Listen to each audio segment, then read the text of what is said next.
Testing, 1, 2, testing.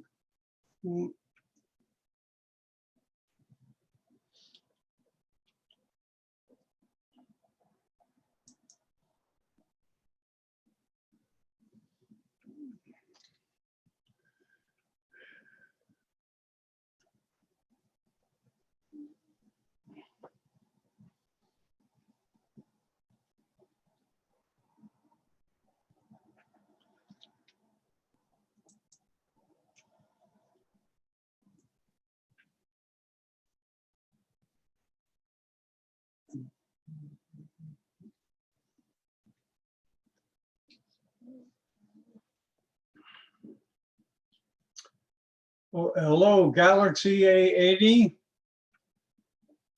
Hello, Galaxy A80. Oh, okay, okay. I know you. I know the bandwidth's low. That's okay. Okay, okay.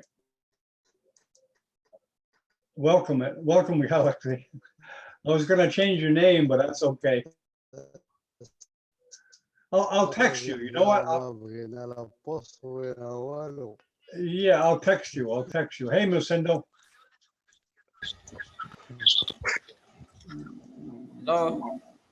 How's it going?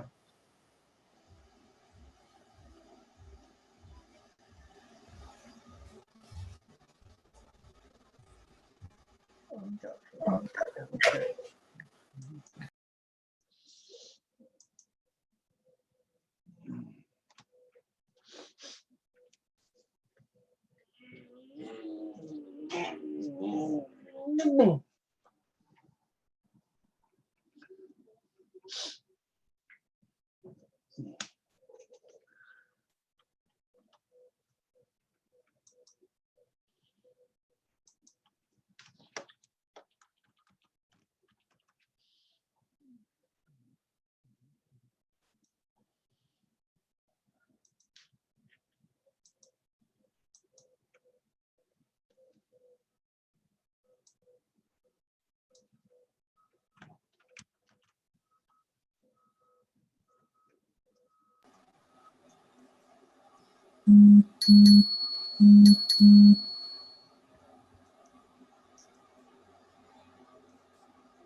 Hello, Dr. John.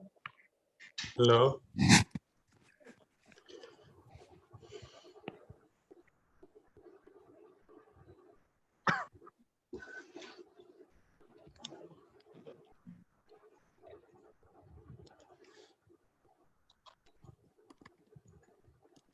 Hello.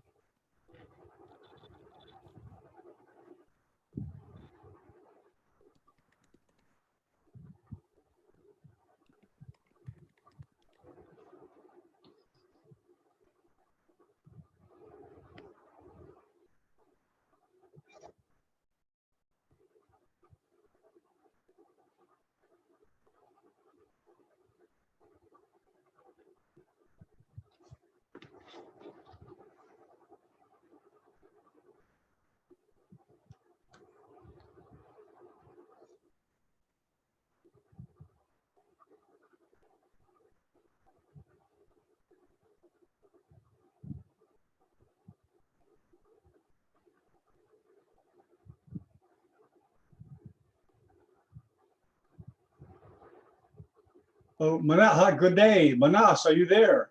Oh, there you are, Yeah. Manat. How Yeah, you I'm doing? there. Fine. How are you? Well, I didn't recognize you with the background. You're in the subway station, I see. That's what I learned from you, the virtual background. Yeah, they're good to have. You can, well, let me show you a couple of the ones I have. Okay. You can be very professional, of course. Let me, hold on. Hold on.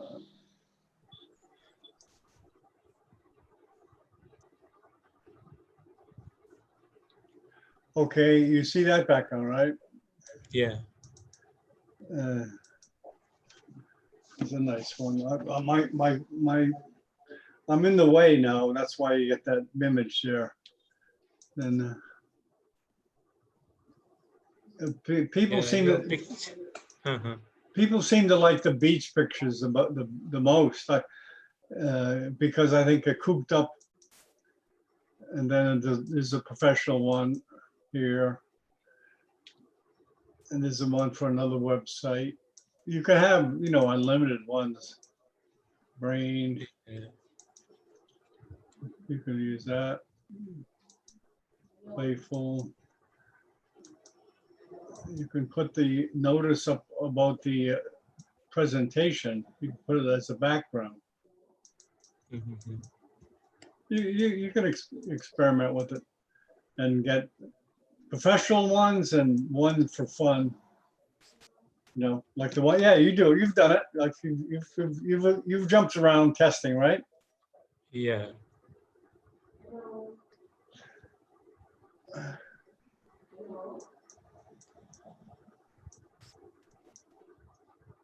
Good morning, Atul.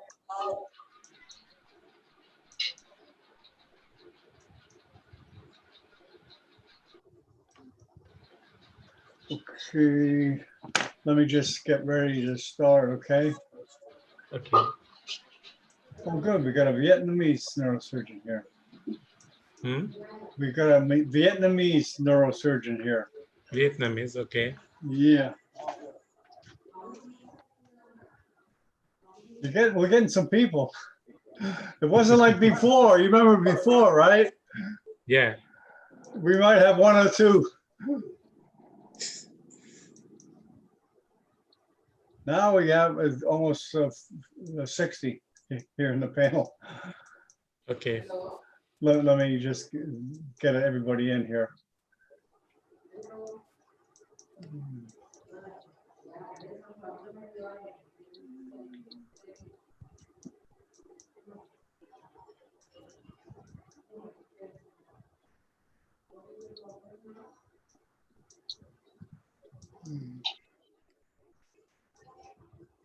Wow, people come at the last minute. I'm just clicking. We can have as many as 500 panelists. 500. Well, yeah, They can interact during yeah, the. yeah. They can interact with the picture and everything. Okay. But we haven't had that. We've had up to 150. besides the internet audience, of course, watching. So this is getting recognized. Okay, Joanne is here. Go ahead. Wow. And just a few minutes.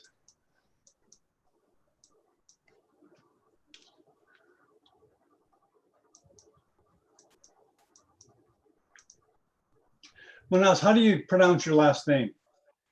Panigrahi. Paniglahi? Yeah. but I'll just Manas is say, I'll fine, I just say think. Dr. Manas. Yeah, that's fine. That should be fine. Yeah, we've done, okay, I'll start because people are continuing to come in, okay? Hold on, Okay. hold on, 10, 9, 8, 7, 6, 5, 4, 3, 2, 1. Good morning, this is Dr. John Bennett broadcasting from Miami Beach. We have the pleasure of having Dr. Manas. I can't pronounce the last name, I'll let him pronounce it. And we have a lot of panelists, and we're trying to figure out how to do this, Manas, but I think the best way to do it is just for you to jump in and start. And welcome and thank you very much. It's all yours.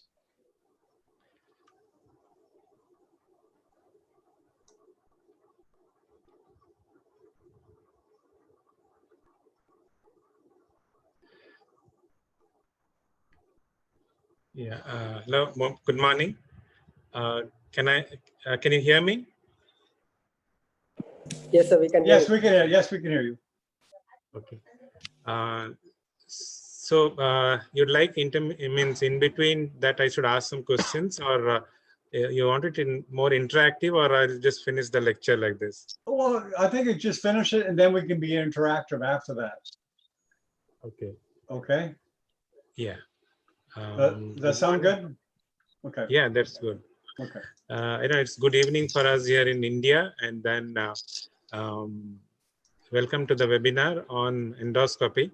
And as this is meant for daily coaching for the residents, I'll be talking on basics of how to do endoscopic third ventriculostomy and how to prevent complications in third ventriculostomy. The first part of the talk is an endoscopic anatomy of the third ventricle, and the second part is endoscopic management of hydrocephalus. The endoscopic management of intraventricular cyst and intraventricular tumors. These two I'll probably do in a second lecture. So today I'll be covering an anatomy as well as the how to do a third ventriculostomy, as well as how to avoid complications of doing a third ventriculostomy. If you look at the base of the brain, what is relevant for third ventriculostomy is to know the optic chiasm, and behind the optic chiasm we have the pituitary stalk or the tuberous cinerarium, and behind that you have the mammillary bodies here, and between the mammillary bodies and tuberous cinerarium is the premammillary area, is the thin membrane where you make the perforation for the third ventriculostomy. So this is the diagrammatic representation. So this is the mammillary body, and this is the optic chiasm, and this is the endoscopic safe zone, the area between the mammillary bodies and the tuberous cinerarium, or behind the area behind the optic chiasm. Now this is how the looks from when we do a sagittal section. From the sagittal section, as I went from the front to the back, this is the optic chiasm, this is the infundibular recess or the tuberous cinerarium, which goes into the pituitary stalk, and this is the mammillary body, and this is a posterior perforated substance and midbrain. Now the tip of the basilar artery or basilar is in around the mammillary body, just in front of mammillary body. So whenever we do a perforation of the floor of the third ventricle, one should be careful that one avoids the posterior part of the premammillary safe zone, because that is where the basilar artery is there. One always has to do anterior to it, but then one should not do very anterior, then one can damage the hypothalamus and the chiasm. So the middle part is the safe zone. So whenever we do a frontal burrow to enter the ventricle, so that burrow has to be planned properly. It's not the standard burrow in front of the coronal suture. It depends on the type of the hydrocephalus. One has to draw a point on the tip of the dorsum and then draw a point in the middle of the foramen of Monro and extend that line and project it on the skull. Wherever it joins, then one has to measure the distance from the nasion till that point and then plan the burrow at that point. If one does burrow at that place, then whenever one places the endoscope, you straight away see the foramen of Monro, and once you enter the foramen of Monro, you'll see the floor of the third ventricle. So what do you see when you enter the floor, the frontal horn? The first thing we'll see is the foramen of Monro. The foramen of Monro is bound anteriorly by the fornix and superiorly by the fornix. And behind the fornix, you have the septal vein. The septal vein joins the thalamocaudate vein, and you'll find the choroid plexus in the floor. There are many times when you enter the frontal horn, sometimes you can by mistake enter the opposite frontal horn also. So the best way to identify with that right or left is the orientation of the choroid plexus with the thalamocaudate vein. And when you enter, if you do not find the foramen of Monro, follow the choroid plexus and the thalamocaudate vein. Wherever it joins, in front of that, you'll find the foramen of Monro. Now, this is a video which will explain, which shows this is the septal vein, this is the foramen of Monro, the choroid plexus, this is the thalamocaudate vein, joining the septal vein to form the internal cerebral vein. As we enter the foramen of Monro, we enter the third ventricle. We'll find the two ovoid bodies here. These are the mammillary bodies. In front of the mammillary bodies, these are the basilar artery. And this is the thin membrane between the in front of the peramammillary area, which is the safest area to perforate. And this red spot is the infundibular recess. What is seen is the elevation here is the dorsum celli. The fiber which is seen here is the interthalamic adhesion. So as I explained you, this is the area which is a safe area where one does the third ventriculostomy. I'll tell the steps of third ventriculostomy in consecutive slides, but what is important is once you make a hole of the third, the stoma should be at least 6 or 8 mm, so that the scope should enter through the stoma and explore the prepontine area. One has to see the bare basilar artery, as you can see here, to confirm that you have completed the third ventriculostomy. The success of third ventriculostomy depends on seeing this bare basilar artery. If you have another membrane, one has to make another perforation.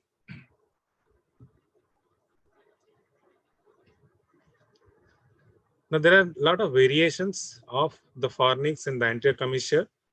In this video, one does not see because the septum is absent, one can just see clearly that this is the hanging septal vein, and this is the fornix here, the anterior border and the superior border, and there is the other side fornix, and this is the anterior commissure. What we see in the sagittal cut, you can see here the anterior commissure, and this is the fornix, and this is the choroid plexus. And then one can enter this. There's no roof of the third ventricle. So a lot of variations of anatomy is there. One should be prepared to see the variations and plan, have always the third ventricle in front of the mammillary body. Now, as you see behind, you can see the posterior part of the third ventricle, and this is the aqueduct here. Here, because the foramen floor roof of the third ventricle is not there, one can easily see the aqueduct. But to see the aqueduct, many times you have to manipulate the endoscope to see posteriorly.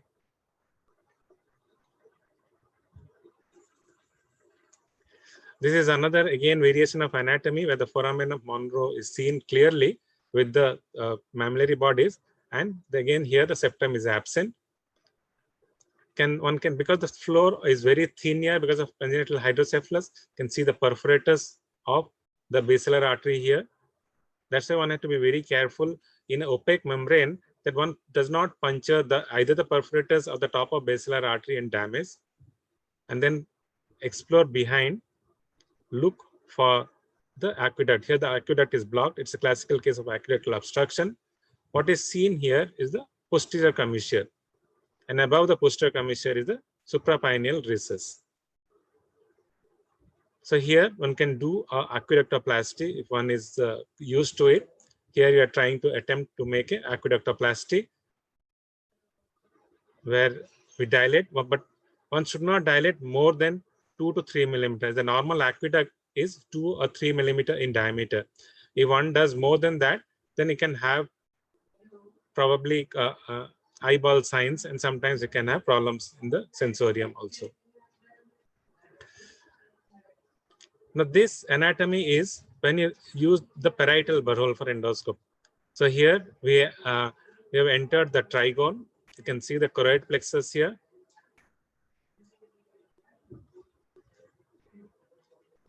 So here to look at the temporal horn and the lateral and the trigone here. The anatomy will be seen in this. This is not a case of third ventriculostomy. It was a asymmetrical ventriculomegaly where we planned septostomy in this case. That's why we used a parietal burr hole. So you can see here the choroid plexus in the trigone. And one has to follow either into the lateral body of the lateral horn on this side, or so this is the body of the lateral horn, the septum pellucidum. This is the septal vein. This is the frontal horn. And as you come back, this is the pulvinar of the thalamus. Follow the choroid plexus into the temporal horn. In a few seconds, you'll see the temporal horn here. You can see the pes hippocampi. This is the hippocampus. Like on the head of the hippocampus, you find the pes hippocampi. So this is the pes hippocampus, follows to the body and the tail. And this is the tip of the temporal horn. And the tip of the temporal horn will have the amygdala. Amygdala is not seen as a structure, but this is the area where you find amygdala. And this is the head of the hippocampus. And this is the choroid plexus of the temporal horn.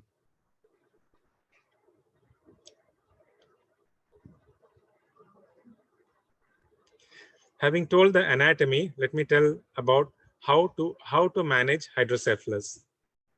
Now, if you get a case of hydrocephalus like this, a child with a acute stenosis, we're confused whether to do a shunt or an endoscopy. Now, all these days, if all the people who do residency now, they probably will think that shunt is an older treatment and endoscopy is a newer treatment. But it is not true. It is not true. It was endoscopy which was first started earlier. In 1910, Lespinace used the cystoscope to do a third ventriculostomy. Professor Dandy in 1918 again used a cystoscope to do a third ventriculostomy. Jas Mixter reported the first third ventriculostomy procedure in 1923 officially. And a percutaneous method of third ventriculostomy was described in 1947. So similar to Parkinson's disease, where first we did surgery, and then surgery had complications. So after the L-DOPA was invented, everybody started trying medicine, and medicine failed. Now again, DBS or surgery has come back. Similarly, in epilepsy, the treatment started first with surgery. When once anti-epileptic came, it went to medicine, and again, when now it is intractable, we go to surgery. Similarly, in hydrocephalus, it started with endoscopy, and then followed by shunt. When in 1952, the first shunt came, and then now when the shunts has complications, we are again back to endoscopy. So in 1952, Spies reported the first treatment of hydrocephalus by a ventricular shunt, whereas endoscopy is more than 100 years old. But then endoscopy came back in 2000 when they reported that the hydrocephalus due to the pineal tumors or tectal tumors or posterior fossa tumors had a better outcome than putting a shunt. And this has come only in the last decade. But then it is not so, it's not a panacea. If you look at the success rate of endoscopy, the 5-year success rate or the 3 to 5 year success rate is 26%, almost like a failure rate. So 26 to 30% fail at the end of 5 years. So only 70% works. And shunt is not bad. At 5 years, there is a 42% failure rate. So 30% and 40%. So it is not, endoscopy is not panacea, but one has to do in proper indication. Similarly, a study from Canadian group, Professor Kulkarni had published that the endoscopy third ventriculostomy failed in the early phase in the first 3 months, but over 2 years period, the shunt had a higher failure rate than endoscopy. But the easiest thing to remember is that endoscopy has a 30% failure rate and shunt has 40% failure rate at 5 years, which is not significantly different if one uses properly. Now, how do you decide that a particular child will benefit from third ventriculostomy or a shunt? One can use the ETV-SS score. This was published in 2010. In ETV-SS score, they have taken age, etiology, and history of shunt. Now, if there is a history of shunt is there, the score is 0. If the age is less than 1 month, the score is 0. And if there is a post-infectious score is 0. So the ETV-SS score is calculated by adding up the age score, the etiology score, and the shunt score. And if it's less than 70, then probably shunt is better. But if it's more than 80, then third ventriculostomy is better because the success rate is higher when the score is 80. So if a child has come with myelomeningocele or a post-infectious hydrocephalus with a previous history of shunt and less than 6-month child, well, they are not good case for third ventriculostomy. It's better to do a shunt. But a more than 6-month child with no history of shunt and it is due to aqueductal stenosis or a tectile tumor, third ventriculostomy is better. So it is better to remember this and decide your treatment, third ventriculostomy, a shunt, following this score. So once you've decided to do a third ventriculostomy for a child, how do you do it? As I explained, one has to see the scan to decide to place where is the burr hole. The surgical step is to plan the burr hole. As I explained, draw a line from the tip of the dorsum celli, then draw another point on the center of the foramen Monro and extrapolate the line to the vertex and calculate from the nasion the distance and make the burr hole there. Now, before telling about the procedure of the steps of surgery, I'll first tell about the complications. Because if you knew the complications and on which step you'll have complications, one can avoid or reduce the complication rate. The commonest complication rate or intraoperative complications are bradycardia, while whenever you inject more fluid or when you do the third ventriculostomy. The other common complication is intraventricular bleeding. The pneumocephalus is a post-op complication, and fornix injury. If one does not plan the endoscopic trajectory properly, one can cause fornix injury and memory disturbance. And hypothalamic damage, again, depending on your placement of your perforation or traction on the floor of the third ventricle can cause hypothalamic damage. And cranial nerve damage, you can have sixth nerve damage, fourth nerve damage, if one over dilates the Fogarty catheter. And if hypothalamic damage happens, there can be hypothermia or disturbance in temperature. And because of hypothalamic disturbance also, children can become obesity, also one of the common complications. Now, if the hypothalamus is damaged, there can be delayed awakening. There can be intracerebral hemorrhage in the parenchyma while inserting the endoscope. And if it's overdrained, if you have not filled up the ventricle while coming out, you can have subdural hematomas. There can be delayed stoma block, like failed third ventriculostomy. And CSF leak is one of the commonest complications because of high pressure hydrocephalus or chronic subdural hematoma wherein it overdrains. Now, how do you prevent all these complications? So I'll be explaining how to do that in each step of surgery. So the first is planning the burr hole. If you do not plan the burr hole properly, your trajectory will be bad and you can damage the fornix. So planning the burr hole, planning the trajectory is important to prevent fornix damage. The fourth important is the floor of the third ventricle. Now, where to whether the floor of third ventricle is thin or thick, one has to predict it from the pre-op scan, because it's a very thick, then one cannot see the basilar artery, then there are chances of damage. And while piercing the floor of third ventricle also, one can cause hypothalamic damage, because you need lot of if you do not use the proper instrument, you can cause a lot of traction on the lateral wall of the third ventricle. So to prevent all these surprises, sometimes if you are not seen properly, you do the put the scope inside, and then one can see that the foramen Monro is too narrow to go into the third ventricle, then you come back. Can you hear me? So one has to do a pre-op imaging properly and pre-op planning depending on the image. Now, if a case is of a posterior third ventricular tumor with hydrocephalus, and one is planning a third ventriculostomy as well as biopsy from the posterior third ventricle, then there are two ways of doing. One, again, calculate the tumor, the dome of the tumor, and draw a line, dome of the tumor, then center of the foramen of Monro, and extrapolate it to the vertex. So that is the ideal burr-hole to do a biopsy. And the ideal burr to do third ventriculostomy is here. So if you want to have a least damage, one can use two burr holes. Or if one uses a flexible endoscope, then one can use one burr hole and use a flexible endoscope. As most of us do not have, probably it's safer to do two burr holes when one plans two procedures like a third ventriculostomy and a biopsy of the posterior third ventricular region. Now, if one does not do the correct trajectory, if it's a wrong trajectory, if it's posterior trajectory, one can cause hypothalamic damage. And if it's an anterior trajectory, then again, it can cause midbrain damage, it can cause basilar artery injury. That is why planning is very important. Like this patient who had a posterior third ventricular tumor with hydrocephalus, he was referred to us for an endoscopic third ventriculostomy and biopsy. But if you see this MRI, the foramen Monro is very narrow. And as we know, our scopes or the seats are almost 8 millimeter diameter, and the least is 6 millimeter. So unless the foramen of Monro is 6 millimeter or 8 millimeter, one should not attempt. Then it can cause damage to the fornix as well as damage to the anterior nucleus of thalamus or the anterior end of the internal cerebral vein.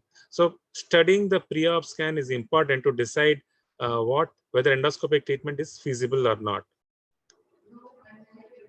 It's not only the size of foramen of Monro. One has to look at the size of the diameter of the third ventricle also. If the third ventricle is not dilated at least 6 or 8 mm, then the scope itself can cause damage to the lateral wall of the third ventricle. So one has to see the diameter of the foramen of Monro, diameter of the third ventricle to decide whether endoscopy is feasible or not. So if you plan two procedure, then to plan two burr holes as you have done here, depending on the calculations which I told in MRI, one for third ventriculostomy and one for biopsy of the posterior third ventricular region. So this is a case of cystic circle cyst in the aqueduct. So we plan to remove the cystic circle cyst. So we make a burr hole anterior here, and for doing a third ventriculostomy, you can see the basilar artery here. Always plan in front of basilar artery, like the dorsum celli, and we made for the third ventriculostomy, made a burr hole here. And here the foramen Monro was wide. Now this video will show the steps of surgery of third ventriculostomy. Now as we enter into the lateral ventricle, then we enter the third ventricle. The third ventricle, identify the mammillary bodies, identify the basilar artery, identify the dorsum here, and the thin membrane, one has to puncture just behind the dorsum. But after I punctured, then one has to dilate the balloon or the Fogarty catheter. Now, if I dilate the Fogarty catheter like this, then that will cause stretching of the basilar artery inside. It will be blind. So the basilar artery perforators will be here. And if I dilate it inside, that the perforators can get stretched and damaged. So once you're perforated, one should not attempt to inflate the Fogarty catheter like this below the level of the floor of the third ventricle.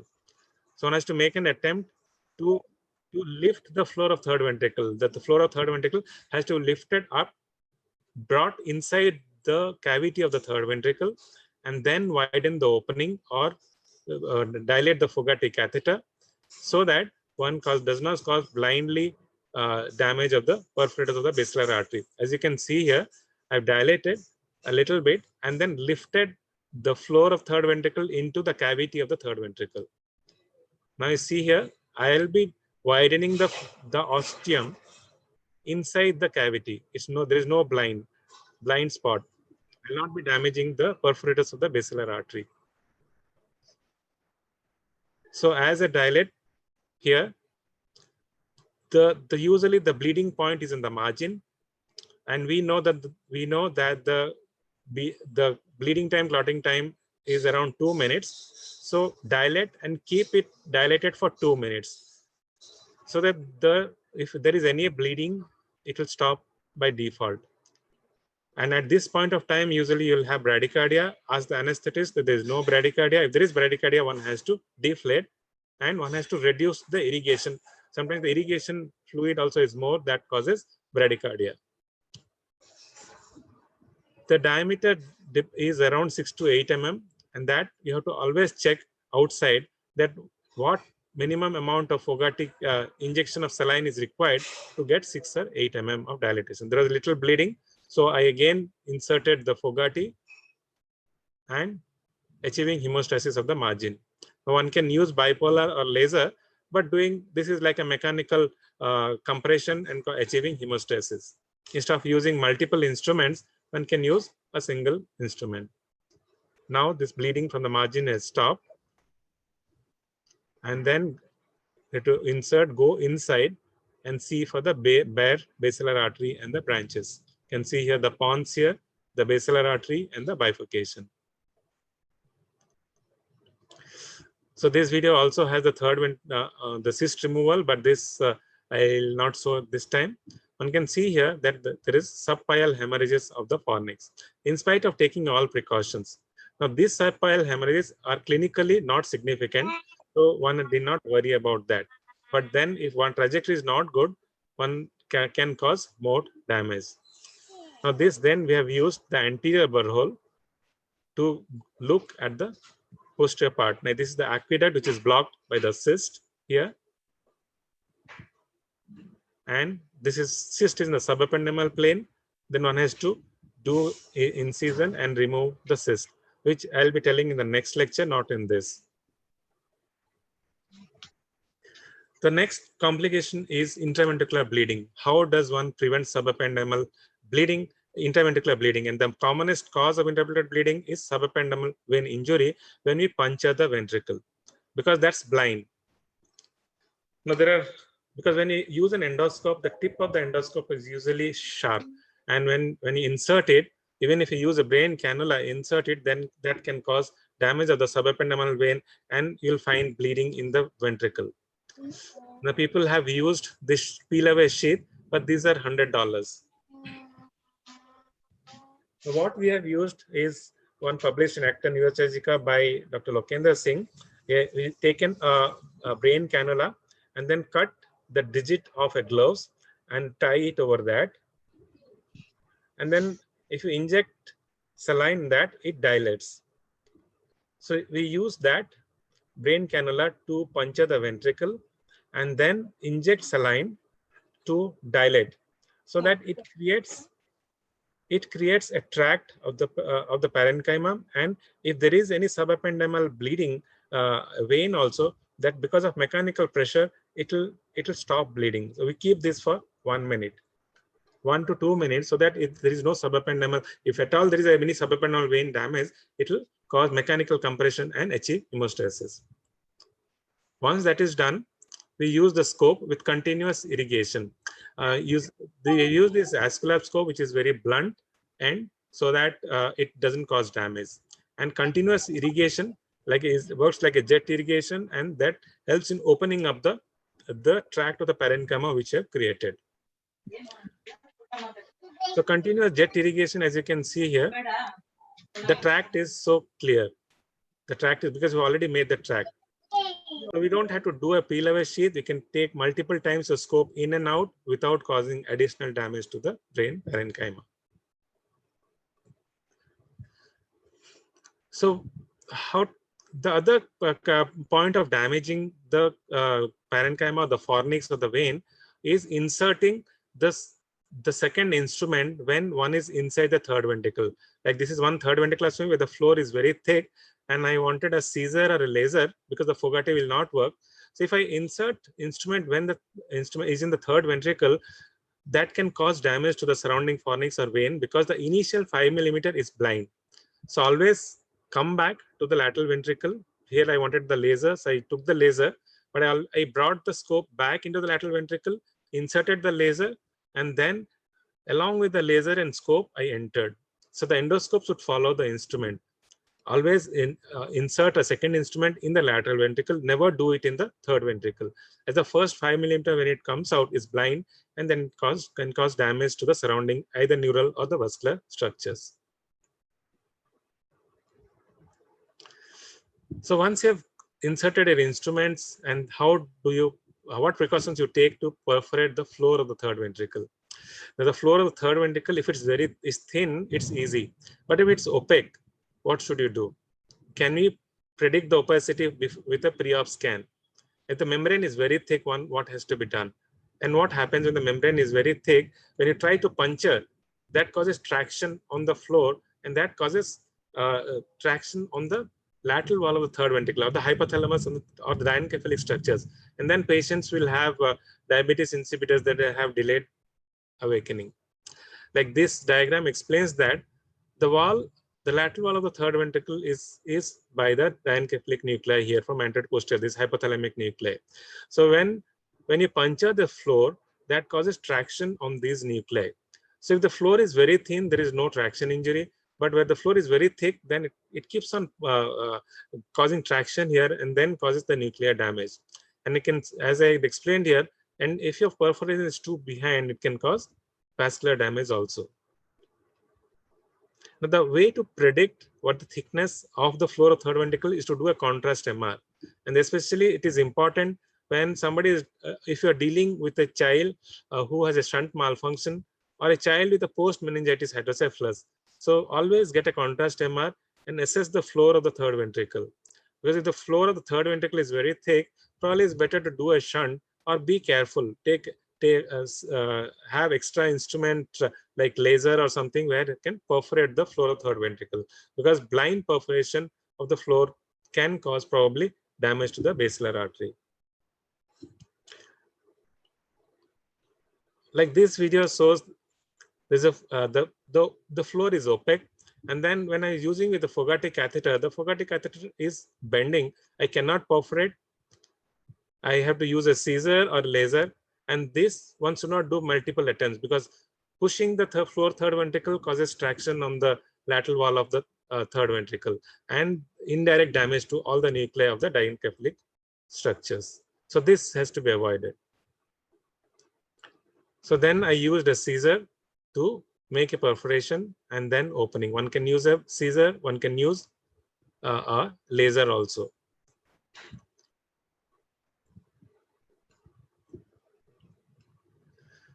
Hypothalamic, if one is not careful, one keeps on doing that, then one can cause hypothalamic damage. That can, though the incidence is less than is 0.6%, but then that can cause permanent or transient diabetes insipidus. It can cause amenorrhea. They can cause hyperphagia. They can cause drowsiness or electrolyte disturbance like hyponatremia, hyperkalemia.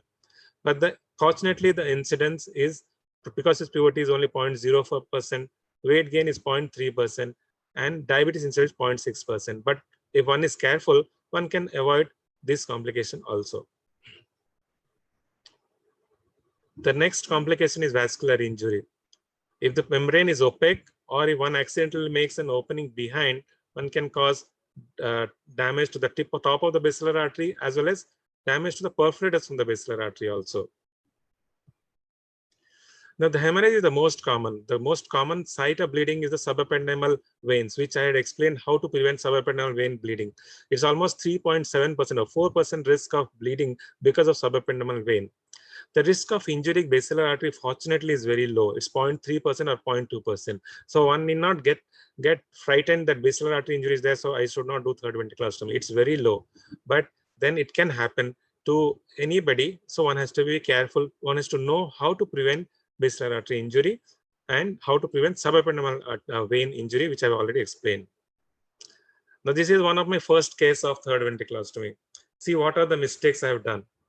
I have done a puncture just in front of the mammillary body. The video is bad because it is almost 10 years old. And then I inflated the Fogarty catheter inside. So I was blind. And this is what happened. So this is what is basilar artery injury. But then you need not panic if you have a basilar artery injury or an injury of the perforators of basilar artery. The trick is deflate your Fogarty catheter. While deflating, keep the catheter there. Never remove it, or that don't get excited that you've done the third ventriculostomy and remove the catheter. Remove the Fogarty catheter. Once you deflate, keep at the same place and see slowly. If it bleeds, you can again inflate it back. I just inflated it back and then hemostasis and the bleeding stopped. So, but if I had removed the Fogarty catheter, I would be no way go back inside to achieve hemostasis. So never remove the Fogarty catheter immediately. Deflate it, keep for 1 minute, see that there is no bleeding, and then only you take it out.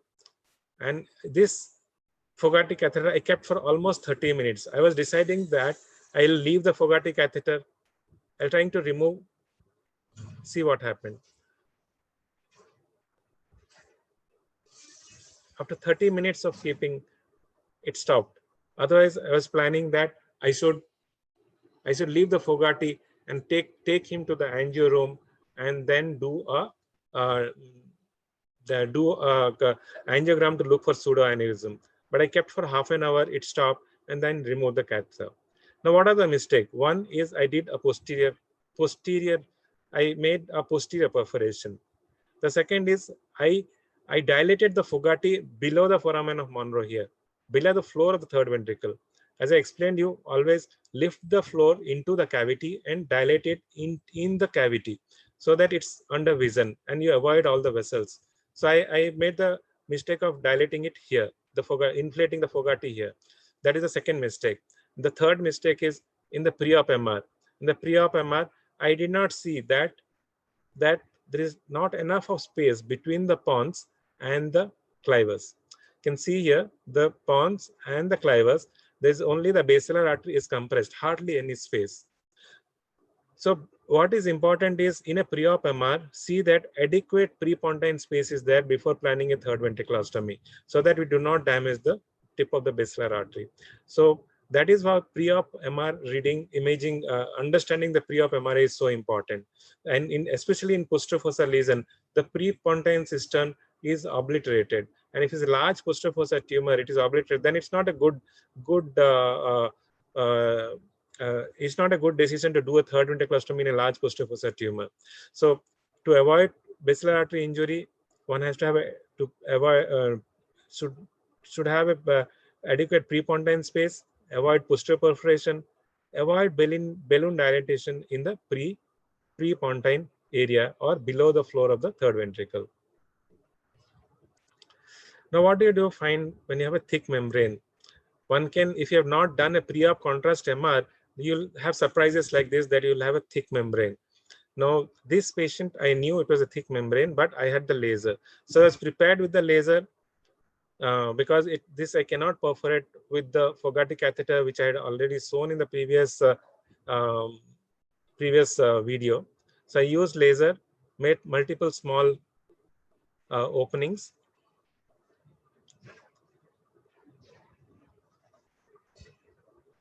And then use the Fogarty to dilate it, and then scissor to widen the opening.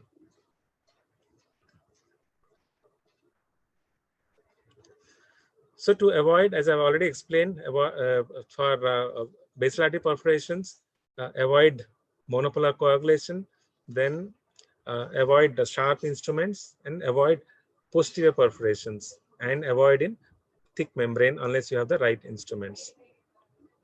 Now, complications can also be reduced by using navigation. Now, navigation is not used routinely in all cases. It is only used when you have a narrow foramen Monro or asymmetric skull with ventricles, like or asymmetric ventricle, asymmetric skull like cranial stenosis with hydrocephalus. Then using the standard burr may not work. Then navigation has to be used. Or a suprasellar arachnoid cyst, they are very thick membrane. Or when your two procedures are planned, like third ventriculostomy with biopsy, when I have a thick floor of third ventricle, or multiloculated hydrocephalus, or if you're planning third ventriculostomy in small ventricles, or if you're planning biopsy of parathird ventricular tumors like thalamic tumors. So this is the case of a multiloculated hydrocephalus where we use navigation, because navigation helps us to decide where all to make the perforation. This is a case of asymmetrical ventricle where you can see here the septum shifted to opposite side. There's a foramen Monro block. So we use the navigation to make a septal perforation. Now this is a case of suprasellar arachnoid cyst where we planned for a cystoventriculostomy here, and the basilar artery was just here. So and we know that the membrane will be thick. So you use navigation and used MRA to know the relation of the floor with and where to plan the third ventriculostomy. In children, one has to use the EM technology. The stellate can be placed inside the endoscope to have a as a navigator. The sun tracker is placed inside that, and then the third ventriculostomy is done. This is a video of the septal perforation.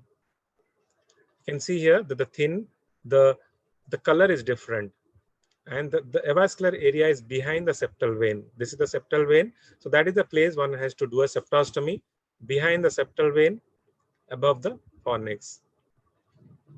And once you have done the perforation, then one has to go beyond into the septum to look for the choroid plexus of the third ventriculostomy.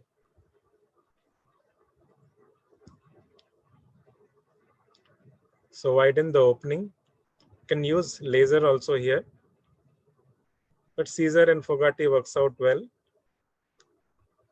And once that is done, the endoscope is passed beyond the opening to explore for the structures of the opposite ventricle.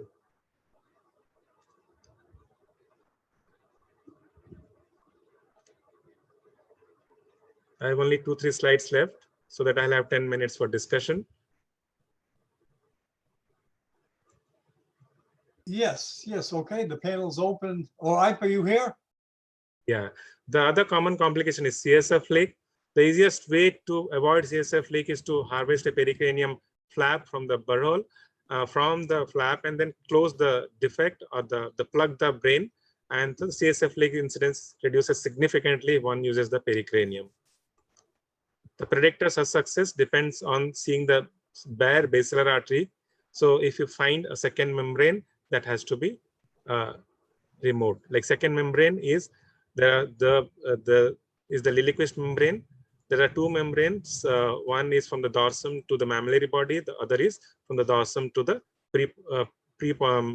to the lower part of the tegmentum. So if one enters here, then it doesn't work. If one enters here, it works. So if one enters here, then one has to perforate this membrane also. So that's the upper one is called the diencephalic membrane, and the lower one is called the mesencephalic membrane. So both membrane has to be perforated. This is what we had published long ago in 2000 in neurosurgery. Okay, so this is a video shows both the perforation of both the membranes. Okay. In conclusion, oh, I'm sorry. Go ahead. The complications can be reduced by proper interpretation of MR, the intra precautions, and use of navigation whenever indicated. Thank you, Dr. Ipe, for giving an opportunity to participate here, and Professor Bennett to coordinate the event. Thank you. And Dr. Hira also. Manas, it's an honor. It's very good to have you. You're a very good teacher. We expect more and more classes from your side. And, you know, one of the things is when you have a pineal region lesion like you showed, one of the things you could do is posterior third ventriculostomy, which means you could take out the lesion, pineal or the tectal lesion, and then open the third ventricle from behind. Usually, especially when you showed that, uh, the prepontine space is not very well defined because of the posterior fossa lesion. And if the posterior fossa lesion is in the tectum or the pineal region, then you could take that lesion out and then do a. I just wanted to add that part. Um, that is all. Otherwise, it's an excellent, beautiful lecture, and I love the videos. I never had the misfortune to have basilar bleeds, but we've had some pretty bad bleeds. Just keep irrigating, and it stops usually. Um, but the tips that you told was excellent, very good. Thank you very much. No, there's a bunch of questions. You want to read them or determine the priority in the chat box? There. Where is, I cannot see Yeah. mine, right? Oh, okay. Well, I'll just read them. Can you see them? Yeah, now I got it. Yeah. Can you see the questions, or I can read them if you can't. I cannot see the questions. Oh, Okay. okay, let me read them to you. What's the Yeah. endpoint? What's the endpoint of aqueductoplasty? The normal aqueduct is like 3 mm in diameter. So one should not dilate more than 3 mm. So the Fogarty catheter, you should externally you should check how many ml of injection causes 3 mm diameter. So that is what not more than 3 millimeter aqueduct dilatation should be done. Okay, can you please explain the method to plan the burr hole again, please?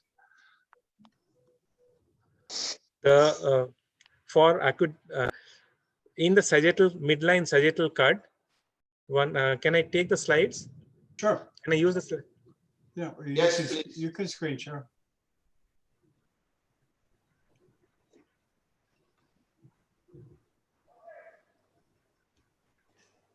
You can see it.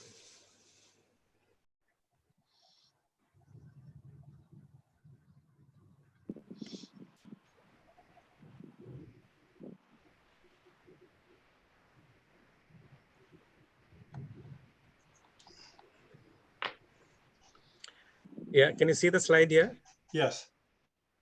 Yeah. So if I'm doing a third ventriculostomy, I'll take a point. I'll take a point on the top of the dorsum sellae, and then take a point on the center of the foramen of Monro, and extrapolate it to the vertex, and then calculate the distance this point to the nasion. So this distance is my burr hole for third ventriculostomy. But if I plan an aqueductoplasty, I'll take a point at the tip of the aqueduct, then center of the foramen of Monro, and extrapolate that line on the vertex. And that is my burr hole if I do aqueductoplasty or any biopsy of the tumor of the pineal region. Okay, Rapesh asks, do you do ETV for TBM hydrocephalus? Normally, we try to avoid for tuberculous meningitis. We do a contrast MR. If the floor of the third ventricle is thick, and then we do not know. As I told you, the floor of the third ventricle should be thin, and many times in tuberculous hydrocephalus, the basal cisterns are obliterated. So if the pre-op MR doesn't show that there is prepontine cistern is existing and the floor of the third ventricle is thick, we do not do. As a rule, we try to avoid unless there is multiple shunt malfunction and the scan shows a thin floor, then we do a ETV. Otherwise, we avoid. Okay, let's see here. There are questions. I just gotta find them. Just give me a second.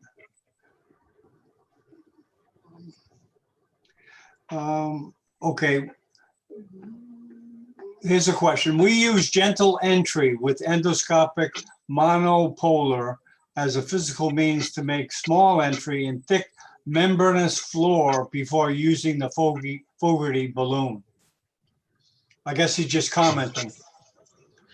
Yeah, the monopolar one can use, but then again it's blunt.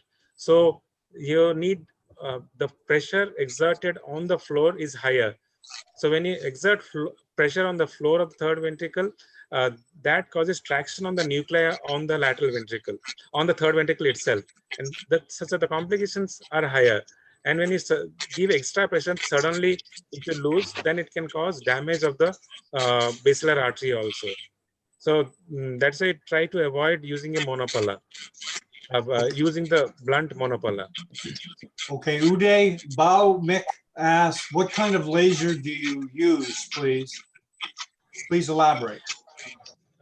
We use a thulium laser, which is available in 0.3 and 0.5 and 0.7 diameter.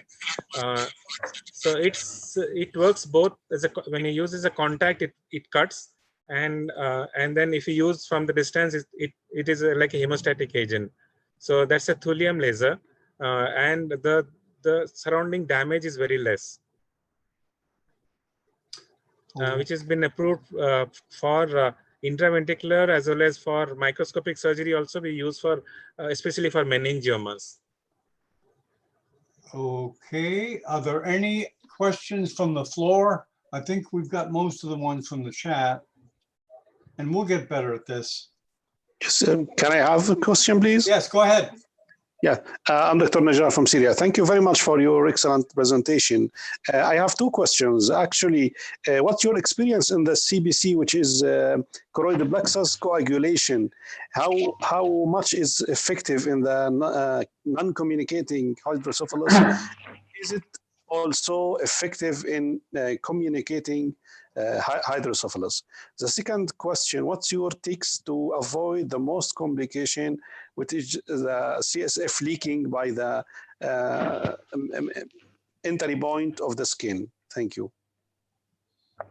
Yeah, the CSF leak, as the last slide I showed, I usually make a pedicle pericranium. When you make a burr hole, you make a pericranium from pedicle pericranium and plug it to the cortex.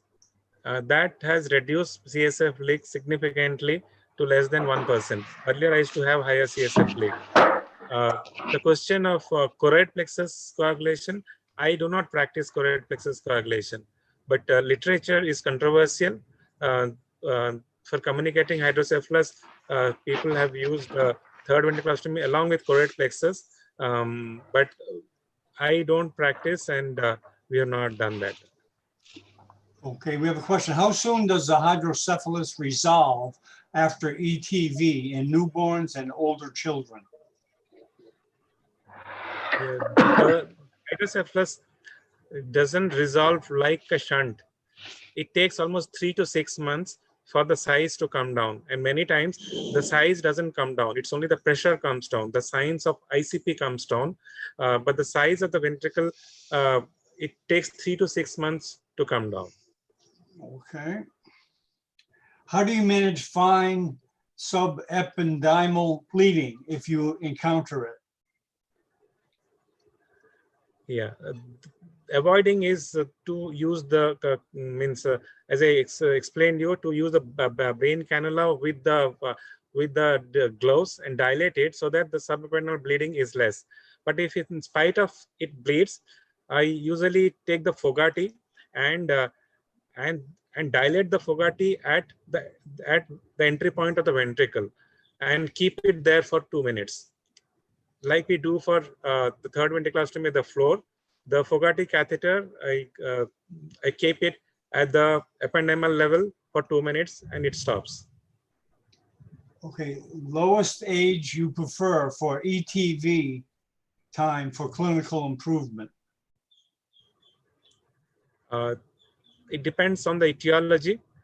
If it's aqueductal stenosis, then until 3 months of age, it works 80% success in 3 months.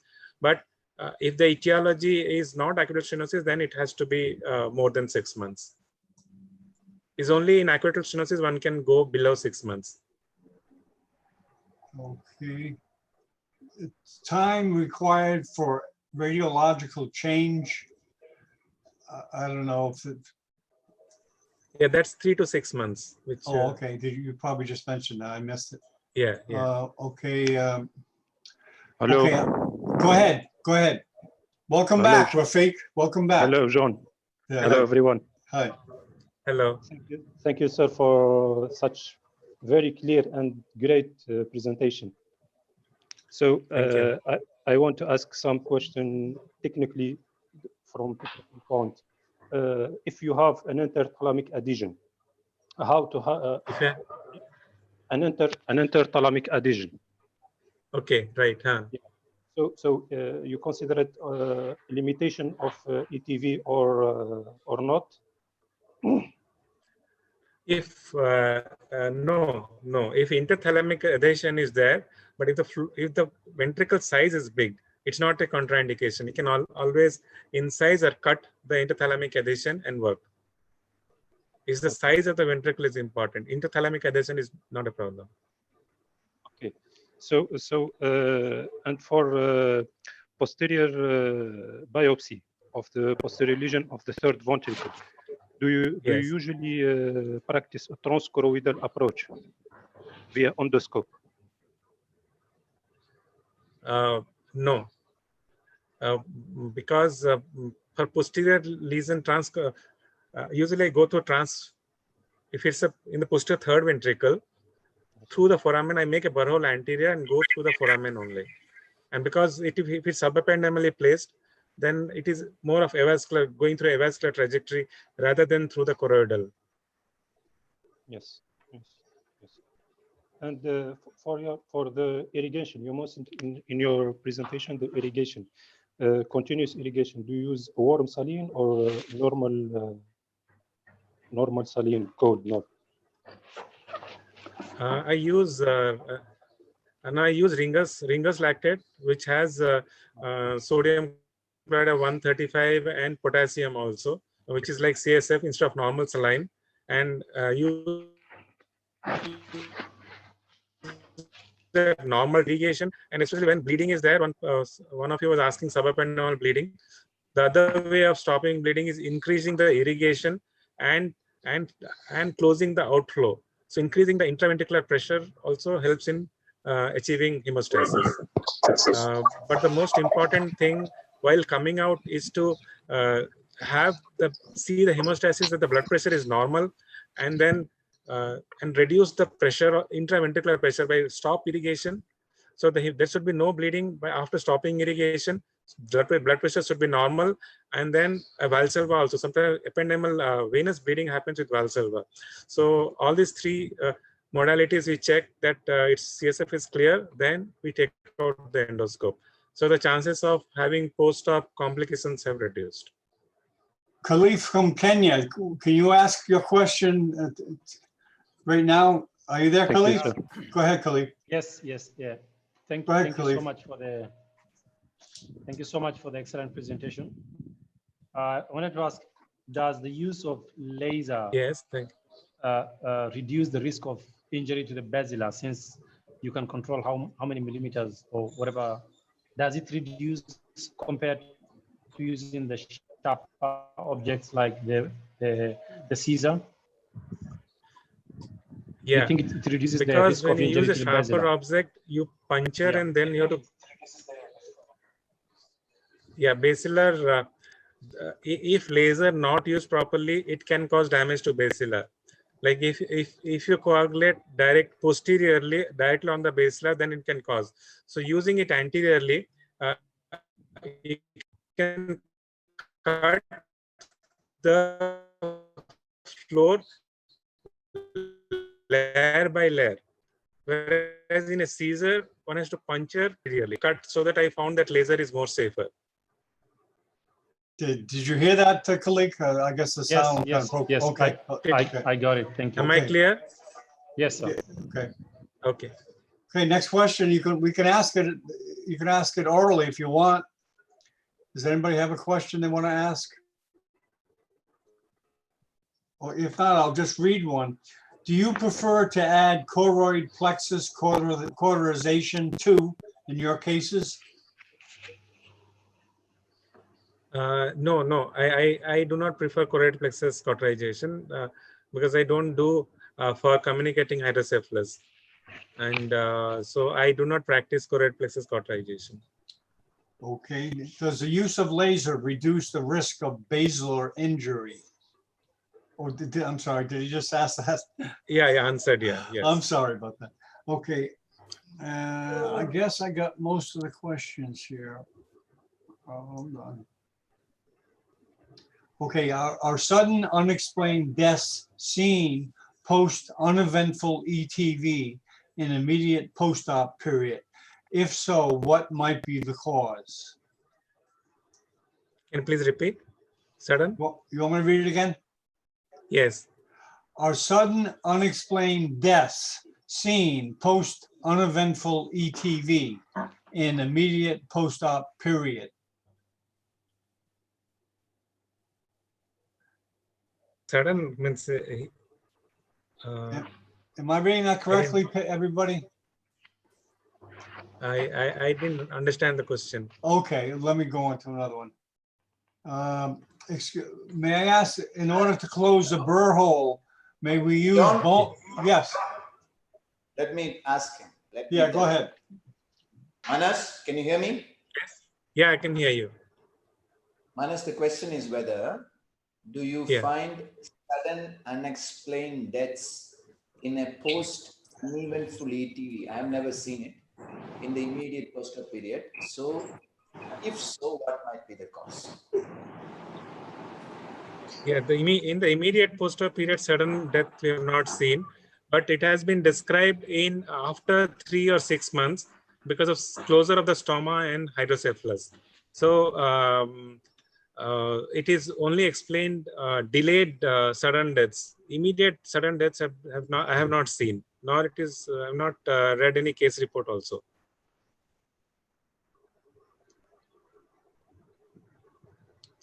So that is why many people prefer to place a reservoir in the burr hole in case of sudden deterioration, so that they can tap the ventricle.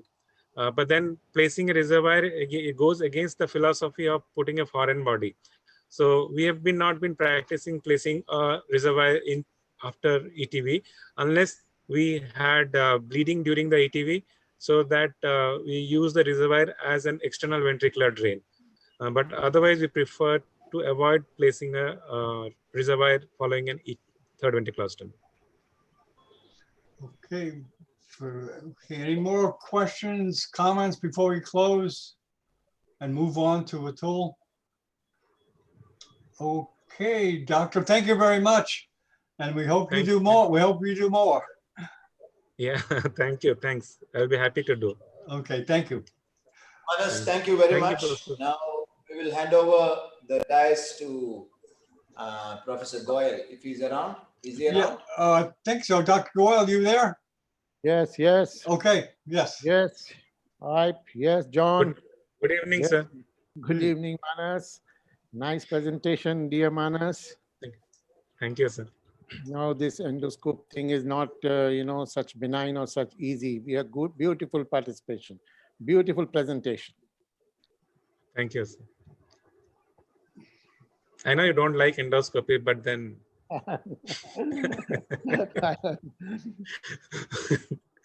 Okay. Okay, Manas, I have to get you off the screen there, Manas, your screen share. Okay. I'll get you off. I'll stop sharing. Yeah, I got it. It's okay. Okay. Okay, it's all yours, Atul.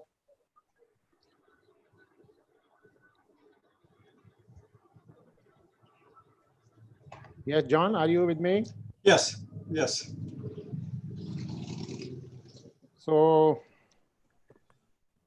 I'm going to present to you my book of neurosurgery and my life in neurosurgery. I have got 3 books in my world of neurosurgery. One is on cranial neurosurgery and skull-based neurosurgery. One is craniovertebral junction surgery. And my recent book is on spine surgery. And I really consider my recent work in spine, like work on degenerative spine, lumbar disc, cervical disc, OPLL, I will discuss in my third book with you. So my first book is on cranial neurosurgery. And essentially it is a, because you may not, many people have been asking me to send my list of articles and things like that. So will like to place some of my papers on record for you to see them later, and also try to explain to you some of my work that I have done to give you a right perspective, and also try to explain to you what each article of mine has. So this was the book which I had written in the year 1996. And this book I had written with Professor Kobayashi. And this book has, I hope you can get hold of this book. This was published by Churchill Livingston, and this was reprinted 3 times and was quite a popular book during that time. And this book has, the part written by me has completely my own work, and it is not a review of literature or things like that. The techniques described in this book are my own personalized techniques. So this presentation of mine also will be quite personalized, giving you my work, and I have to tell you that I'm proud of what I am presenting.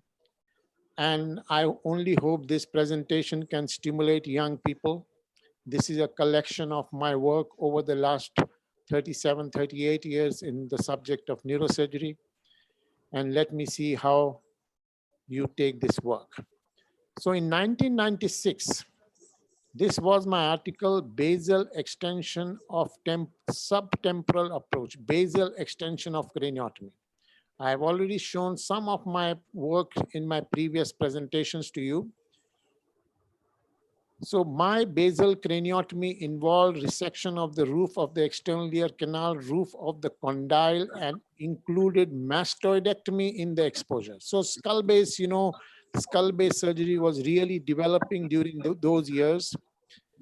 And this contribution of mine, which was published in this journal, I have a feeling that quite a beautiful exposure at that time. So we had incorporated mastoidectomy in the subtemporal approach, and this kind of basal exposure was used.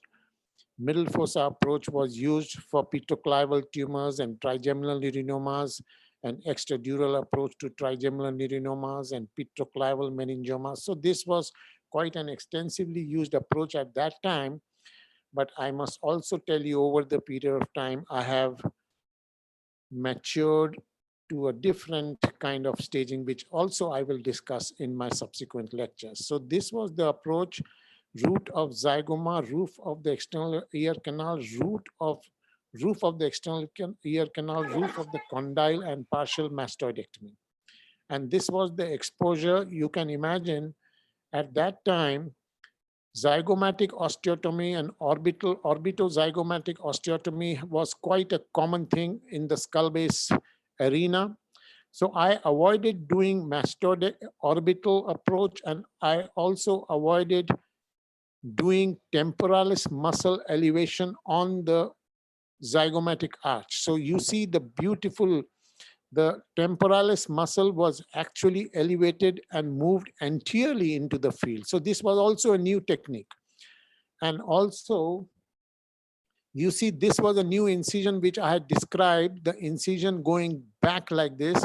The temporalis muscle, which goes right up till the parieto-occipital region, was rotated anteriorly. And this was the temporal craniotomy that I did. The other, as you know, nowadays, I don't do this basal exposure, but I do this splitting of the temporalis muscle. So I do this splitting of the temporalis muscle for tumors like trigeminal neurinomas, and also for some tumors like petroclival meningiomas, which I am coming from the subtemporal approach in the cavernous sinus and things like that. So splitting of the temporalis muscle was the technique that we described. And I think this splitting is a very beautiful kind of exposure it gives. Of course, many people do it now, but this was described by us.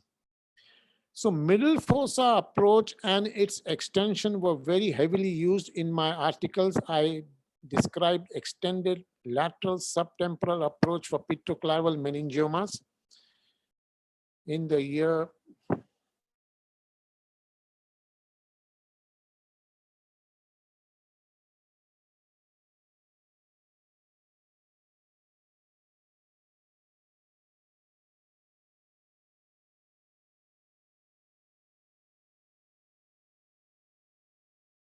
Okay, I believe he's frozen. Just hang in there and hold on. He usually comes back pretty quick.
Just wait, he'll come back. John, just bear with me. This is working still. Let me Oh. see how I can get hold of this. Okay.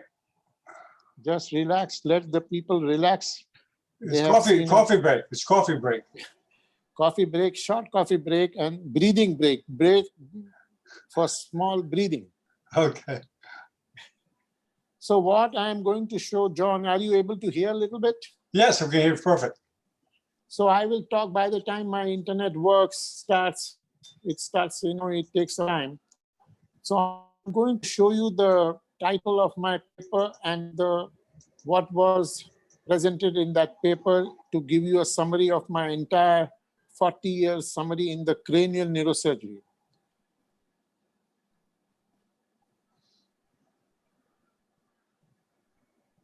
I think I will like to use my Mac maybe.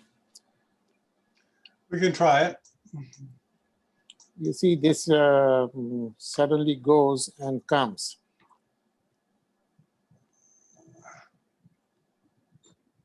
I'm more comfortable with this computer, but the problem is the internet is very weak here.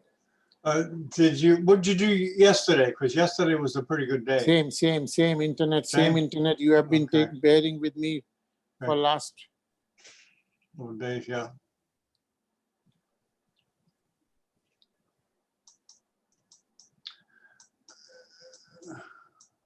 See, I don't know how to use my phone to connect.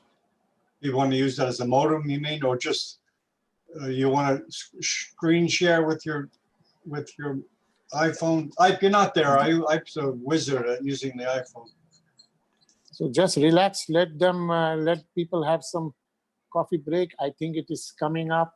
Okay. I think it is coming up. Tomorrow, I promise that I will try to see how to solve this issue of internet. Okay. Okay, John? Okay. Now it is coming up. It is showing some positive things on my computer. Okay.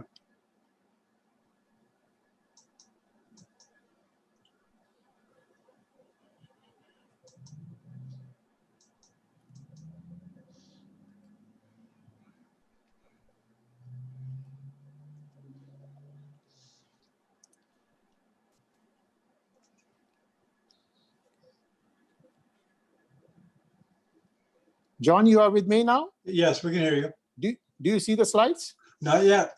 Not yet. Okay. Try again. Okay, just a minute.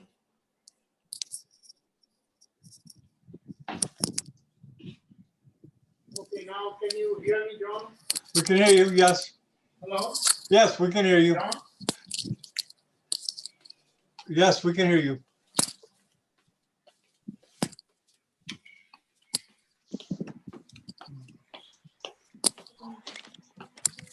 Hello, John. Can you hear me? Yes. John, was there a meeting yesterday also? I'm sorry, could you repeat? Was there any meeting yesterday also on Sunday? Yes. We Yes. didn't get any notification neither on mail nor on any WhatsApp messaging. Oh, okay. I put her all over the internet, Facebook, everywhere else. Usually I get a link from either it's on mail or from the WhatsApp messages. Yeah, if you don't get an email, because sometimes I get real busy, I can't. John, Yeah, go ahead. John, Yeah, go ahead. I will answer that. Okay. I will answer that. Go ahead. See, there is a Telegram group which has just now been made, and that Telegram group, all the details of the talks will be. Can you silence the other person, please? And mute that.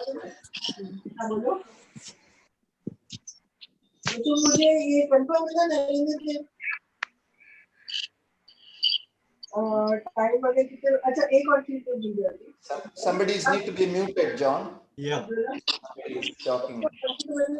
Yeah. Somebody's talking, John. Needs to be muted.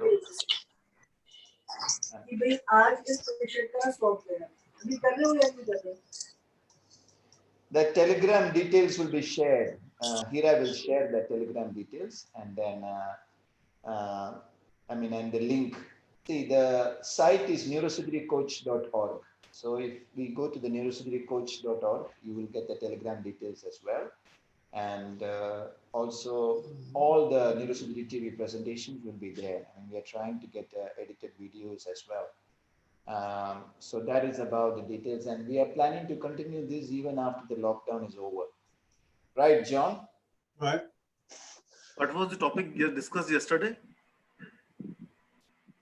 Yesterday, I believe it was Dr. Goyal and Victor. Victor discussed yesterday the posterior radicular artery or something. But you get into that Telegram group and then we will let you know.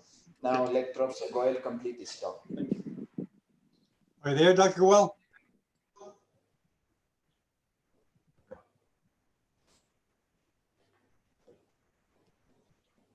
Yeah, also put a link to the YouTube channel where you get all the videos that we do, okay? I'll put that link in the chat.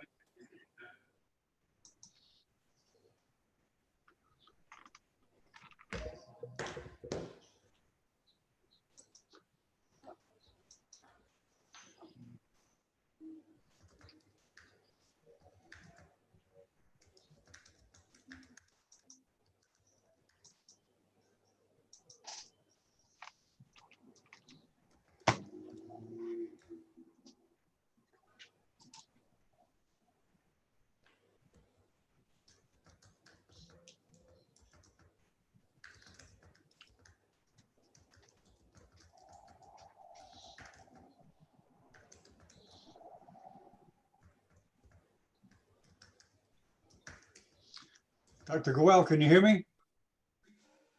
No, his slides seem to be working, but not this. Okay, voice. okay.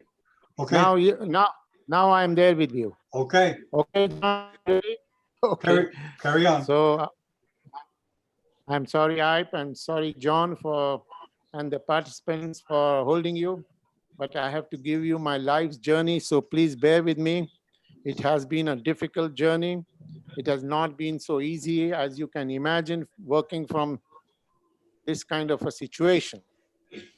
So the other article of mine is on cavernous sinus, which I have talked to you the other day, and you will like to see my references in which I have given a number of speculations about the function of the cavernous sinus, location of the eye in the lateral aspect of the head, location of eye in front of the head in a deer, and how the ocularizing the cavernous sinus and the role of cavernous sinus in eye movements and eye health.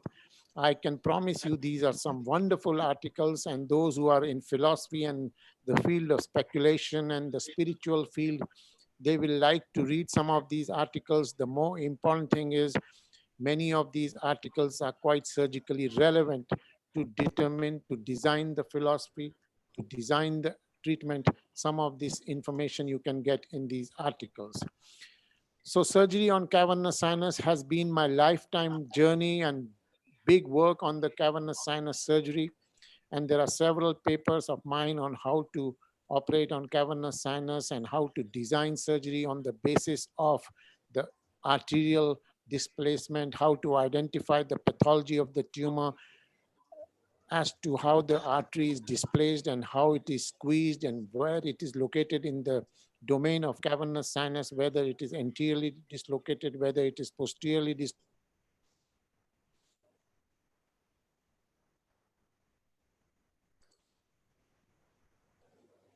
Oh no.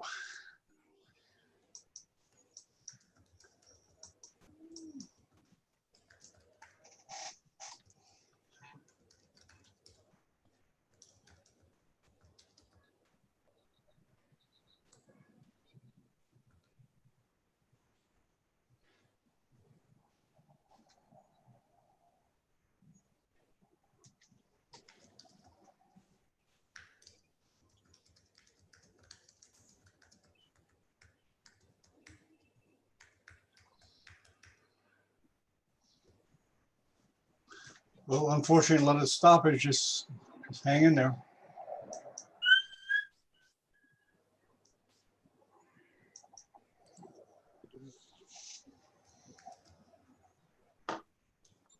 Okay, Okay, you- John? okay, go ahead, carry on.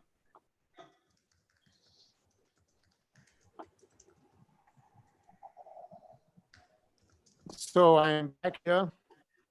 John? Yes, I can hear it and see it. Yes, yes. So this article is relating as to how the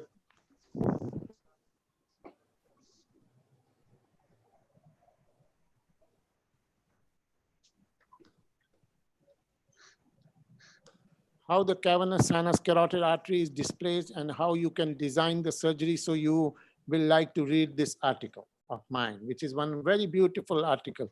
And also I have mentioned about the meningeal architecture of cavernous sinus, as I have discussed in my previous lecture on cavernous sinus with you. Extradural approach is one approach which we described in the year 1997. It was published, but I have been doing this approach for much before that. And this was the first article in the literature which showed extradural approach to cavernous sinus. And if you have heard my previous presentation, you have heard this several times. Extradural approach to tumors involving cavernous sinus is a very fantastic approach to the tumors. Of course, I will again repeat the contribution of incodolence in extradural approach in general, and also extradural approach for aneurysms involving cavernous sinus. As you know, in those years, as I mentioned to you, aneurysms of the cavernous sinus were approached quite aggressively by surgery. Dural fistulas involving the cavernous sinus were approached very aggressively by surgery. But now as we develop dural fistulas, of course, are completely an endovascular game. Aneurysms, several of them are endovascular game. We were, resorting to bypasses on such common operation that was in our field of business, but now bypasses are much less frequent. But of course, all young and old neurosurgeons have to learn those tricks of trade, because there will be many occasions where surgery and bypasses will be required.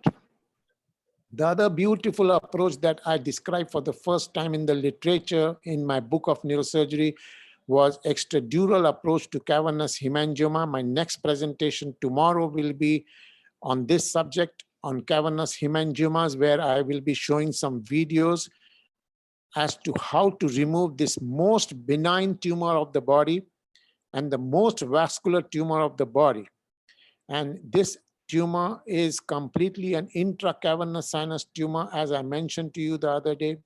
It has got extension toward the intercavernous sinus, towards the orbit, towards the Meckel's cave, and the dura here is always preserved no matter how big the tumor becomes.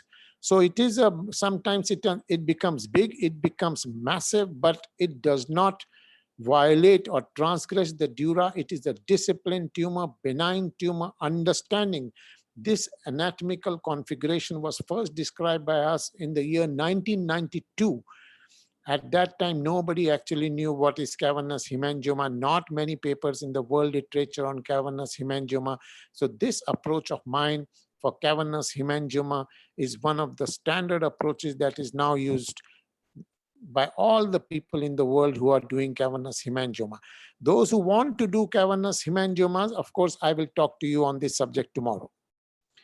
Trigeminal neurinoma also I have talked to you in my previous lecture. It is completely a defined tumor. Nobody in the world knew what the definition of trigeminal neurinoma is in the year 1990 or 1991. During that time, these tumors were completely unapproachable tumors. Interdural approach we described, and then we described that these tumors, even the posterior cranial fossa, can be interdural. The more important thing that we described in this series of mine, which was the largest series of trigeminal neurinoma published at that time, there were two important contributions in this article is that trigeminal neurinomas arise in the region of Meckel cave. So this was one description in this article. The second description, which was absolutely fantastic discussion, was that trigeminal neurinomas are anatomical tumors. That is one. They are located in the interdural compartment. That is number two. Internal carotid artery is displaced by the tumor. It is never in the confines of the tumor. Venous plexus of the cavernous sinus is displaced by the dome of the tumor. And the other important thing that was described is that trigeminal, it arises from one fascicle or one nerve root of the trigeminal nerve, and the rest of the trigeminal nerve is displaced by the tumor. So working within the tumors, you can improve the function of trigeminal nerve. So this entity, that removal of these tumors can lead to improvement of function, was never described before this as a series. Of course, there were some isolated case reports, but never as series. Now, as I mentioned to you the other day, my experience is nearing 300 cases with trigeminal neurinoma. This is another beautiful approach that I had described to you the other day. Knowing the anatomy of the tumor, knowing that it is within the dural caves, I did this for the first time, remove this tumor without doing a craniotomy. So removing a complex tumor in the year 1995 without doing a craniotomy was quite an interesting article during that time. And I'm not saying that this approach is, tremendous or something like that, but it opened the door for the world of neurosurgeons that you don't need a very aggressive exposure like orbitozygomatic osteotomy, exposure of the carotid in the neck, exposure of the carotid in the cranium. You work within the dura, you don't need to do craniotomy. So this was the article first time in the literature that described that there is no need to do extensive exposures for this. So I had shown you the other day these kind of tumors. And also, more importantly, I did this tumor extending into the posterior cranial fossa, this trigeminal neurinoma, without doing a craniotomy in the temporal brain, only this cranial opening the Meckel's cave. So this was also, Cushing had said to remove the posterior fossa tumor from the middle fossa will be the end of neurosurgery. If you can do that, that will be the ultimate of neurosurgery. And even Al-Mufti had written on this, that if you can do from the middle fossa, posterior fossa tumor resection, that will be quite a neurosurgical advance, and that was published as a cover page of Neurosurgery. So this was an ultimate where there was no middle fossa, only infratemporal fossa, removing the part in the posterior fossa. Then we described extracranial extension of the tumor is also within the confines of the dura, and there is the tumor you can work within the dura for V1 division, V2 division, V3 division, interdural approach, transcranial route, reverse skull base approaches. So this was also one, this was the biggest series, and this was also very fantastic philosophical paper describing how to remove trigeminal neurinomas which have extracranial extension. Then, of course, I showed you, you see many of these things I have shown you the other day, that even oculomotor neurinoma arise within the oculomotor cistern, and they open up the dura and working within the dural confines. This is the oculomotor cistern. See this beautiful anatomical description by one of my very favorite young men, Dr. Sukhdeep, who has done this dissection. Open the there is a CSF extension into the oculomotor cistern, like Meckel's cave, like internal artery meatus and canal. Similarly, there is a arachnoid cistern in the third nerve. You can, the tumor opens up the dura, you work within the dura, This looks an intracranial tumor, but it is intracranial, all right, but it is in the interdural compartment. So this was the first description of interdural oculomotor neurinoma. We had described 2 cases. Now we have some more cases. These are extremely rare situations. And if you have to preserve the ocular motor function, the eye movement, you do not take this as a capsule of the tumor. And if you take it as a capsule of the tumor, you will certainly destroy the third nerve. Work within the dura, dura without coagulating, and you will ultimately remove this tumor, and you can save the third nerve function that was described in this article. Similarly, for 7th nerve, we had described for the first time that these tumors arise in the region of geniculate ganglion. And you can use interdural approach for these tumors even when the part located in the posterior cranial fossa is within the confines of the dura. And working within the dura, you can remove these tumors, and preserving the course of the 7th nerve and avoiding violation of the tumor capsule. If you think it is a capsule, then you certainly cannot save the 7th nerve function. Avoiding interference with the dura, working within the capsule, working within the dural confines, and avoiding working within the region of the facial nerve, you can save the facial nerve function. This was described for the first time in the literature. And then I showed you my most beautiful article about chordomas. Chordomas are bone destructive tumors. They are extradural in location. They displace the internal carotid artery anteriorly. They displace the nerves of the cavernous sinus superiorly, and they are located in the interdural extradural compartment. They are located in the extradural compartment. They are bone destroying tumor, but soft tissue displacing tumor. That is the beauty of this tumor. They destroy the bone, but they do not have the power to destroy this artery. They only displace the soft tissue. So on the basis of this, that the artery will be displaced on the anterior surface of the tumor, bone will be destroyed, and the cranial nerves will be displaced on the dome of the tumor. And these tumors are extradural tumor. We described a beautiful philosophical approach, middle fossa subgastrian ganglion approach to clivus chordoma for these kind of tumors. Knowing that the artery is displaced anteriorly, the dura is displaced posteriorly, working in this direction. I'm going to show you some videos when I will talk on chordomas. So this was my most beautiful article, and I think this has contribution in the field of chordoma surgery. And you must know that during that time in the year 1995, 25 years ago, chordoma surgery was born in the, was not even born. And to do these kind of tumors, people used to do all kind of aggressive kind of exposures and things like that. But many of these tumors, if you know the anatomy of the tumor, you can do a very quick job on these tumors. Of course, you have to be radical with the resection of the clivus and things like that. So we are described in the middle fossa approach mobilization of these 3 segments of the facial nerve, 2 segments, tympanic and the labyrinthine segment, cutting of the GSPN. Now, of course, I do not do much of these exposures, and this article of mine was quite highly referred in the literature. So I'm showing you these articles. Some of them I'm repeating. so that it goes completely firmly in your mind, and also giving you an opportunity to review the literature when it comes. The other beautiful, most fascinating and astounding revolutionary approach to petroclival meningioma was this article, where we described a lateral supracerebellar infratentorial approach to these tumors.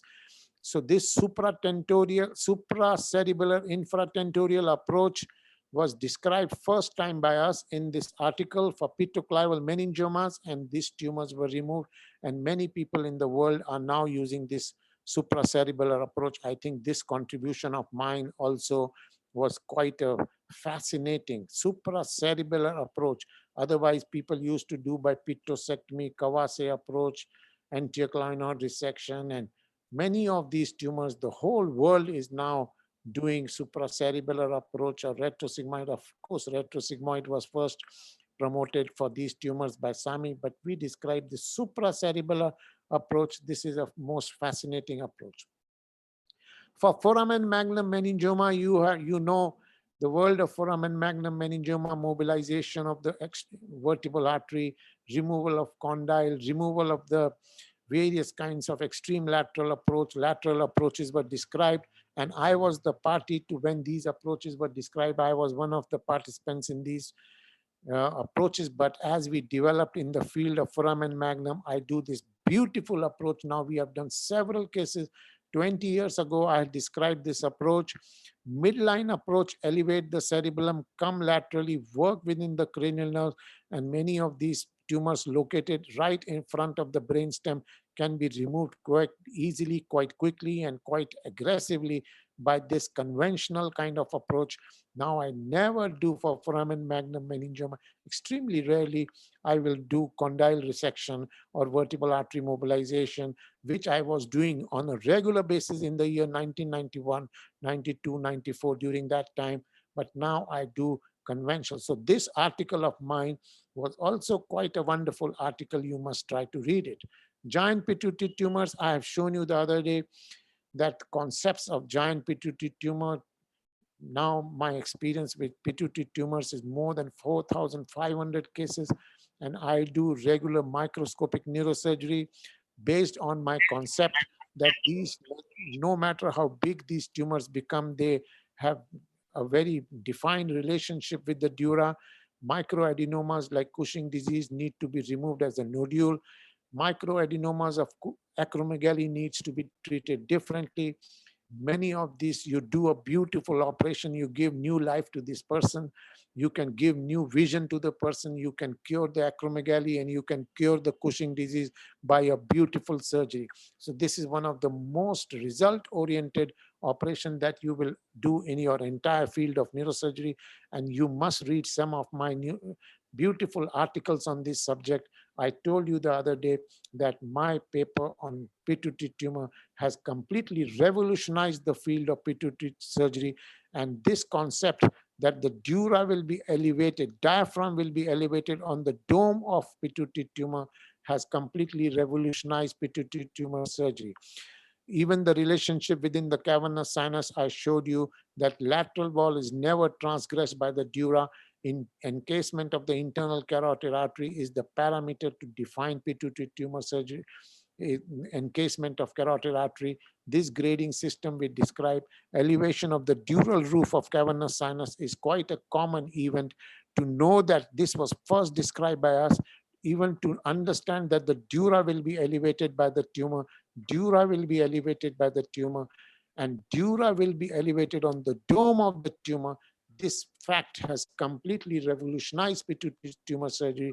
Whether you use endoscope or whether you use microscope, my strategy is just to remove the anterior wall of the sella, break into the tumor, debulk the tumor, and the entire dome of the diaphragm will ultimately fall into picture within quick time. There is no need to do any kind of aggressive exposure. I do not use the exposure of planum sphenoidal and tuberculum celli unless it is badly indicated and unless the whole dome is not following. So it is very rare that I will do any extensive exposure. My feeling is this concept that the dura is elevated completely revolutionized pituitary tumor surgery. It is extremely rare that these arteries will be encased by the tumor. and these are grade 4 tumors. So this was article written by my associates, Diaphragm Celli, Anatomical and Implications of Pituitary Tumor Surgery. So these facts which I'm telling you are very aggressively highlighted in various articles of mine. You can go and read the literature, and some of these articles which I'm showing you here on the picture are from my letters to editor, from my book chapters in various books. You must read if you want to go in details with what I'm trying to tell you. Fluid in tumor, I showed you that many of time these pituitary tumors have well-defined cysts within the confines. It makes your surgery easy, but it makes these tumors are more prone for recurrences. Even I have described fluid level within a spinal neuroenteric cyst, fluid level with intracranial schwannomas, and the same concept I have described, that these tumors can be removed easily, but recurrence rate is very high, and consideration of upfront radiation is considered to be one of the options. Then I described for the epidermoid tumor. I renamed epidermoid tumor in the CP angle as tentorium-based epidermoid tumor. My experience with epidermoid tumor is largest experience in the world by far. And 96 cases I had described in the year 2006, but now my experience is quite huge. And I had described that these tumors are along the tentorium. They go into the CP angle system, they go into the cerebellomedullary, cerebellopontine, cerebellomidvein system, and they go in the supratentorial compartment on a quite a regular basis. And supracerebellar approach is the basis of these approach of these tumors. So this was also a wonderful, believe me, this is a wonderful approach to this kind of epidermoid tumor. Come in the supracerebellar, cut the petrosal vein, and then attack the tumor, attack the tumor, attack the tumor, and then cut the tentorium, go supracerebellar, go in the middle fossa and remove the middle fossa component, and then come back and remove the part in the vicinity of the cranial nerve. So these things have been very elaborately discussed in my article. I am sure you will like to read this article. Please, my dear young friends, you must go and read this article. And when you have a CP angle, if these tumors were called CP angle epidermoids, I have renamed them as tentorium-based epidermoids, and these are common forms of epidermoid. You must read them. And this is another article where I wrote about the beauty of the epidermoid tumors. And this also was one of the largest series of pineal region epidermoids, 24 cases, which I had described in the year 2006. And I will really like you young guys to read this article of mine, which was published as an editorial. Some beautiful, basic, unbelievable concepts. Some things are, you are proud to say. And I have told you this presentation of mine will be very personalized concept, personalized presentation. Please don't take my words in an aggressive fashion. I love some of these articles of mine, and I want you to share my love with you, and you will really enjoy, I can promise you. This endodermal cyst was an entity which was not really understood by the world. And not many cases have been described. We described this as the largest series in the world at that time. Now I will give you my presentation on endodermal cyst one of these days in this month. And endodermal cyst has special features of spread, special extensions, and the special location in front of the brainstem, and how to identify radiologically endodermal cyst. These are like pus kind of a material. You don't have to remove the entire wall. These are completely benign tumor, but you have to remove the entire material within the endodermal cyst. Sometimes these cysts can be located in elsewhere, but this premedullary location is a very common. There are some calcifications within the cyst that are common, and they may simulate presence of vertebral artery or basilar artery within the confines, but they are not. They are soft calcification within the confines. They are on T1 they are bright, and on T2 they are dark. So these radiological features I will discuss with you on some other occasion, but these endodermal cysts are very fantastic tumors to remove. You don't have to have a very big exposure. They look dangerous, but you just puncture, they are pus-like material, and then you remove the wall. Sometimes you can remove the entire wall. Sometimes you may not be able to remove the entire wall, but these are beautiful tumor. More importantly, the result will be fantastic. Immediately after operation, you will give a new life to this person. Now my experience with these tumors is 37 or 38 cases, and I will show you more of this when we go further. But endodermal cyst, you must remember this entity. And these have special radiological features. Tuberculum celli meningioma and anterior-clinoidal meningioma and olfactory groove meningioma. I have talked to you yesterday. I have larger series on many of these tumors. So this large, when I talk about, this hospital of mine, a public hospital, completely catering to poor people, essentially, they have no, they will have to come to this department of mine, which has a very, very big name in the whole of country. And because of the name of the hospital, there is a big referral base, and that is on that pedestal, on that shoulder of my hospital, and I can talk in this language and on this basis of these publications. So I can tell you, young people, you have to publish whatever you see. Cavernous sinus meningiomas, these kind of philosophical things I have talked to you, and surgery on malignant tumors, and what should be your line of thinking when you are dealing with various meningiomas. I showed you this beautiful article as to how to, it is not the imaging, post-operative image that you have removed the tumor, that is your shield or your outcome. The thing is how your patient fares and how your patient blesses you. That will be the outcome. Then I have talked to you about C2 neurinomas. In the year 2008, my concept was this part of the tumor is intradural and this is interdural. But as I progressed in this field, this was the larger series. At that time, there was another further 50 cases. So I am talking to you on the basis of my very beautiful experience. In the year 2018, my concept changed that even this part is within the confines of the dura, and you cut the dura here and you remove this tumor. Many of these tumors can be removed in very quick time. And if possible, I will show you the video in the coming lectures. Colloid cyst is another beautiful, beautiful case for us neurosurgeons. If you in neurosurgery, some cases are beautifully done. Microneurosurgery, precise microneurosurgery has to be done. These colloid cysts, there is only one approach, interhemispheric transcallosal approach. Have the potential to retract the brain, have the potential to avoid the hemispheric connecting veins, retract the brain, work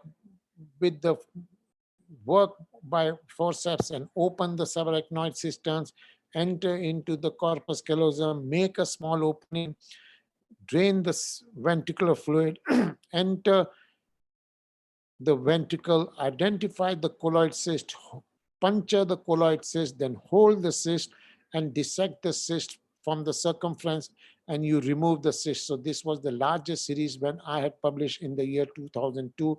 Now, of course, my series is quite large. Nasopharyngeal angiofibromas are another very dangerous tumors, most vascular tumors, but you must remember that these are benign tumors. These are completely extracranial tumors. They are not only extradural tumors, they are extracranial tumors. I had described this transcranial approach several years ago, but I had told you the other day, now these are extradural tumors. You don't need to do such. Mid-facial degloving approach is the most beautiful approach for such large tumors.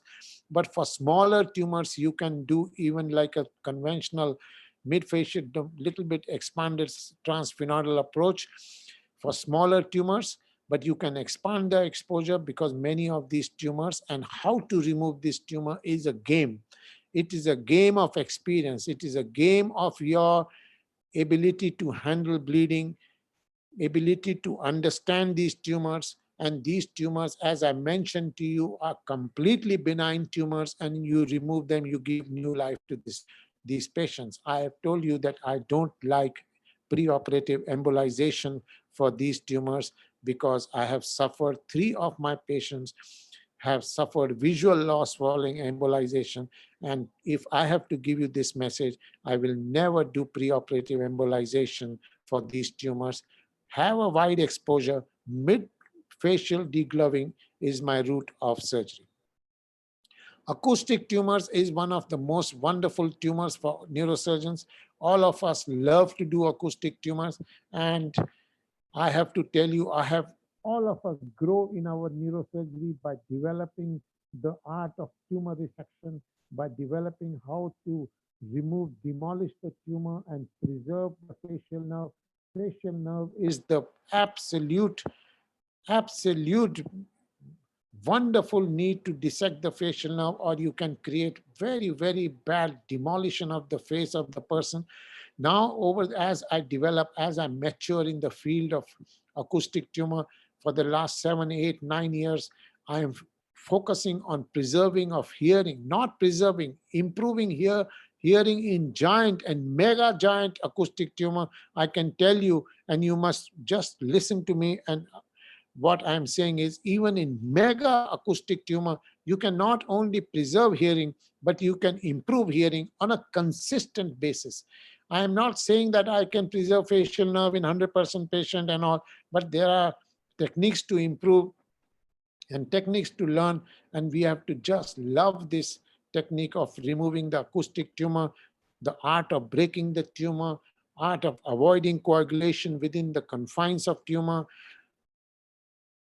breaking the tumor, demolishing the tumor, and then dissecting the tumor from the surrounding, identifying the facial nerve, avoiding the facial nerve dissection if necessary, and in most cases it will be necessary in large tumors to leave a small rim of tumor on the facial nerve. I can tell you, gentlemen, preserving of the facial nerve is an art. It is a philosophy. It is an absolute philosophy. Small shell of tumor should be almost always left in mega tumors more than 4 centimeter or 3 centimeter. You don't try to dissect the facial nerve of the tumor, and that may be the trick. And this article of mine, you must also try to identify this article. Is total tumor resection and facial nerve function preservation possible in large mega tumors of acoustic tumors? I will say, in majority of cases, you try to leave a small shell of facial nerve, and the recurrence rate, as I mentioned, once an acoustic tumor, always an acoustic tumor. You can never cure the tumor. Once a meningioma, always a meningioma. You can never cure the meningioma. What is important is today. What is important for the patient is tomorrow. We don't worry about what will happen after 10 years. Recurrence will be independent of the extent of resection. And in my 40 years of neurosurgery, I can give you this message to young people that, of course, we have to be radical. Of course, we have to be aggressive in our business of neurosurgery. But that does not mean in our aggression, we demolish the faces and we demolish hearing. We should try to preserve the facial nerve in all cases by leaving a small shell of the tumor. Preservation of 8th nerve is easier. Preservation of the 8th nerve is easier than preservation of the 7th nerve. We have to grow in our understanding, and we have to grow in our style of resection of these tumors. AVM is also a wonderful part of my life. AVM is a game of handling blood. AVM is the game of controlling bleeding. AVM is game of understanding normal vessels from abnormal vessels. AVM is the game of preserving the brain, preserving of normalcy, and resecting. It is the last chapter of neurosurgery, as I was mentioning to you. You should not leave this game for others. You should take this game for yourself. This is not, of course, this is not for those who are not confident, not for those who will be not able to control bleedings. But I can tell you, young people sitting in the audience, young people should be, I know all the people sitting as panelists here are not ordinary neurosurgeons. They are sitting on, they could have been enjoying luxuries of other kind, but they are listening to this lecture for a prolonged period and over the last few days. So these are AVM. You must take it for yourself. Don't leave it for others. This is a pile AV fistula, and I had published this series. These are relatively simpler to operate. You have to just clip at this point. You don't have to actually remove. I was not knowing at that time.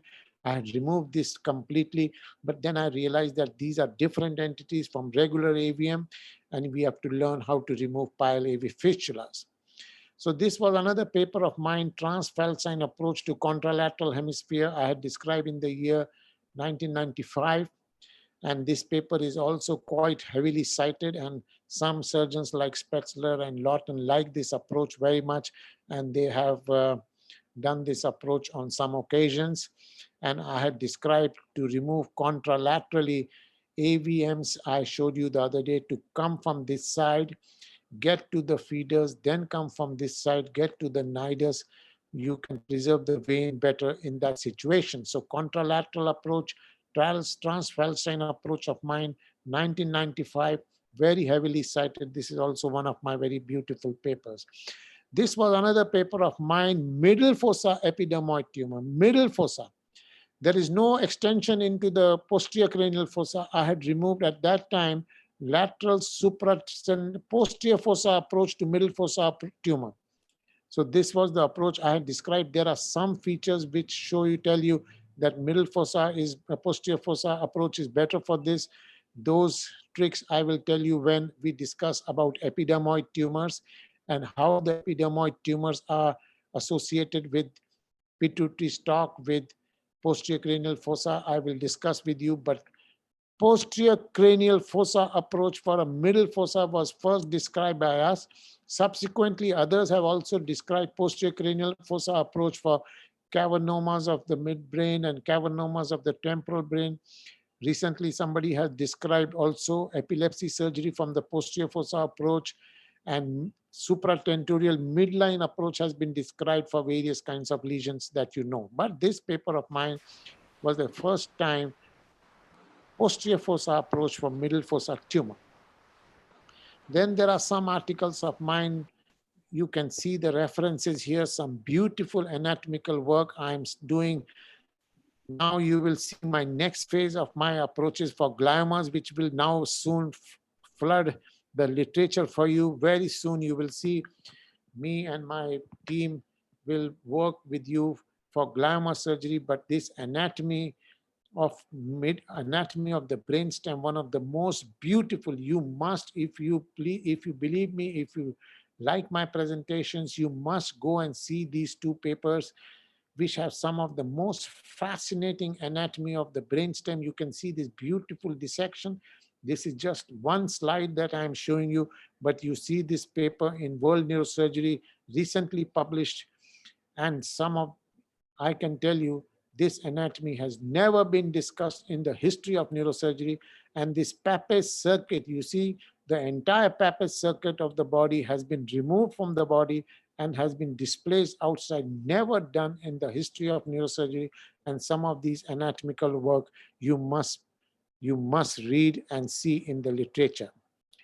This was another approach of mine, orbital cortex approach for tumors, AVM located in the ventricle.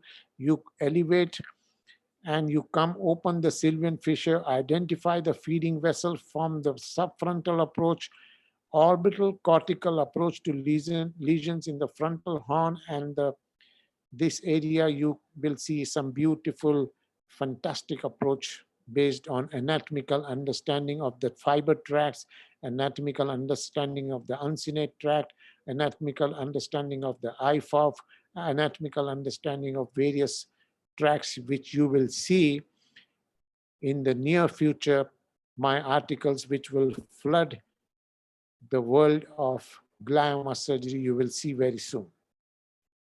Then my several articles describing my reconstruction technique of using the vascularized pedicle in 1994, vascularized temporum fascia, muscle fascia flap, multiple layer fixation, reconstruction. I described another beautiful layer for the first time in the literature, the subgaleal facial layer, and I use this subgaleal pericranial facial layer for the reconstruction of the base.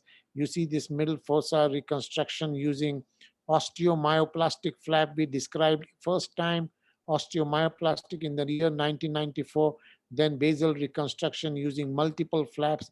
So these multiple flaps we have described, about 12 or 13 we have described. I have no hesitation to say that except for midline pericranial vascularized flaps, all the vascularized flaps described in the literature have been described by us, and you must read some of these flaps described in the literature. Then I had described the use of mucosa in the reconstruction after pituitary surgery. This can be also a useful kind of reconstruction. Then I invite you, ladies and gentlemen, my dear friends, I invite you really with great humility. I invite you to read this article, which is not just an article, it is a poetry. It is an article of different kind that you have not read in your lifetime. This is a poetry, poem. It is discussing the beauty and the importance of brain abscess in our body. It is showing that brain abscesses are a wonderful entity. It is showing that brain abscess is not a pathology, but it is a divine intervention to protect the human body. It is showing how to protect the body and how to treat brain abscess. There are some very fantastic things in these articles. You must read these articles, and I request you to read. Then there are some wonderful articles on the concept of hydrocephalus, and that hydrocephalus is a natural protective defense mechanism of the body. And I have decided to give you one lecture later on philosophy of brain, philosophy of soft tissues, philosophy of water, philosophy of membranes. In one of the future lectures, I will be talking to you about that. And tumor-induced hydrocephalus, brain edema are not pathological phenomena, but they are natural defense mechanisms of the body. To understand these are very critical. So shunts were regularly done for supracellular tumors, for acoustic tumors, for all kinds of tumors. In my lifetime, we were doing shunts, but I said that preoperative shunts are negative operation. Preoperative shunts for posterior fossa tumors, for supracellular tumors, for thalamic tumors are negative operations. You must read these beautiful articles of mine, and I invite you to go through the journey of these articles. And even tumor-induced hydrocephalus and edema are defense mechanism. Edema is defense mechanism. So I have completely gone and rejected this idea of decompressive craniectomies. If you really ask me, decompressive craniectomy is the last thing I will ever do in my lifetime. I completely condemn decompressive craniectomies for any kind of indications. I completely condemn craniectomies for head injury related work and for any kind of intracerebral clot related work. I know there will be many controversial. This is a controversial issue for you and for young people. Maybe it is a controversial issue, but I am completely convinced that decompressive craniectomy, I think I will never do in my lifetime. And one of my presentations will discuss why I will not do. Please don't ask me any questions about decompressive craniectomies when you have questions. Please do not ask me. I have given you my point of view. I know you will have some controversy in this, but no way. Shunts, no way. I do not do shunts. In my department, shunts, 1 or 2 shunts are done for congenital hydrocephalus and aqueductal stenosis. Otherwise, shunts are not done in my entire department. So we had described some alternative kind of shunts for cannulation of third. This was third ventriculostomy using a shunt. Aqueductoplasty was first described by me. I don't do it now, but it was described by me long time ago. In the year 1993, I had described, 1993 means 27 years ago, I had described aqueductoplasty and doing shunt from third ventricle and fourth ventricle. This kind of alternative shunt we had described. And more recently, we have described use of Teflon sponge for recurrent arachnoid cysts. You introduce a Teflon sponge. And for intraspinal arachnoid cyst, I have described the shunt you might like to do. Please read this article and you might get some wonderful ideas.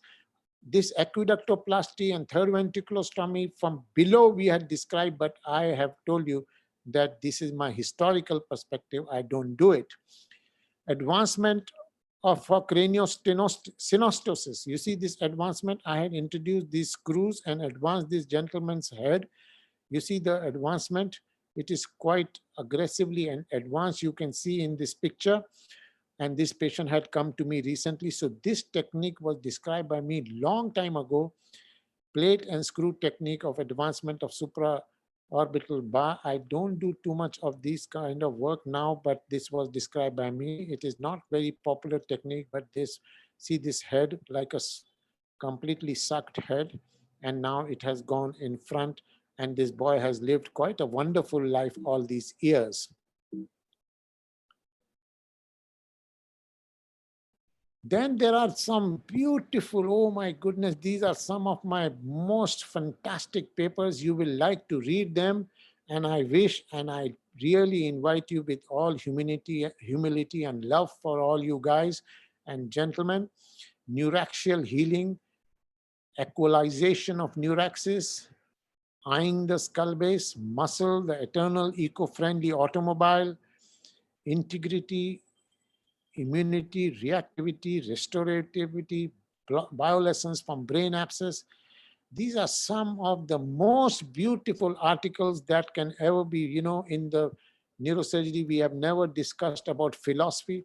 We have always been technical, but we have to be human beings. We have to be philosophical and nature-loving human being. We have to be God-fearing human being.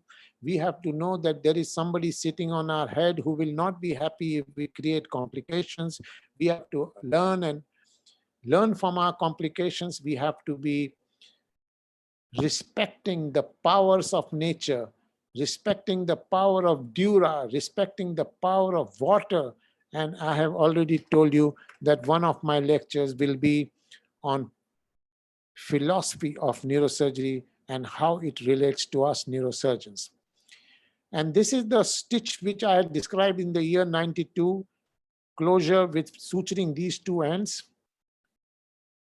Tenting stitches for the scalp. I use tenting stitches for the muscles of spine and all those things. So this is the way I close my wound. And this is the way I will like to close my discussion with you. So this is the some extractions from my book of skull-base surgery, book of tumor surgery. Then next, I will give you lecture on my book on craniovertebral junction. And then the third lecture will be for you on my book, which is a revolution. You remember this word revolution. And I have told you that I will present to you a revolution in spine. I am telling you again, I will present to you a revolution in the treatment of spinal degeneration. How you treat disc, I will present not ordinary technique of resection or something. I am going to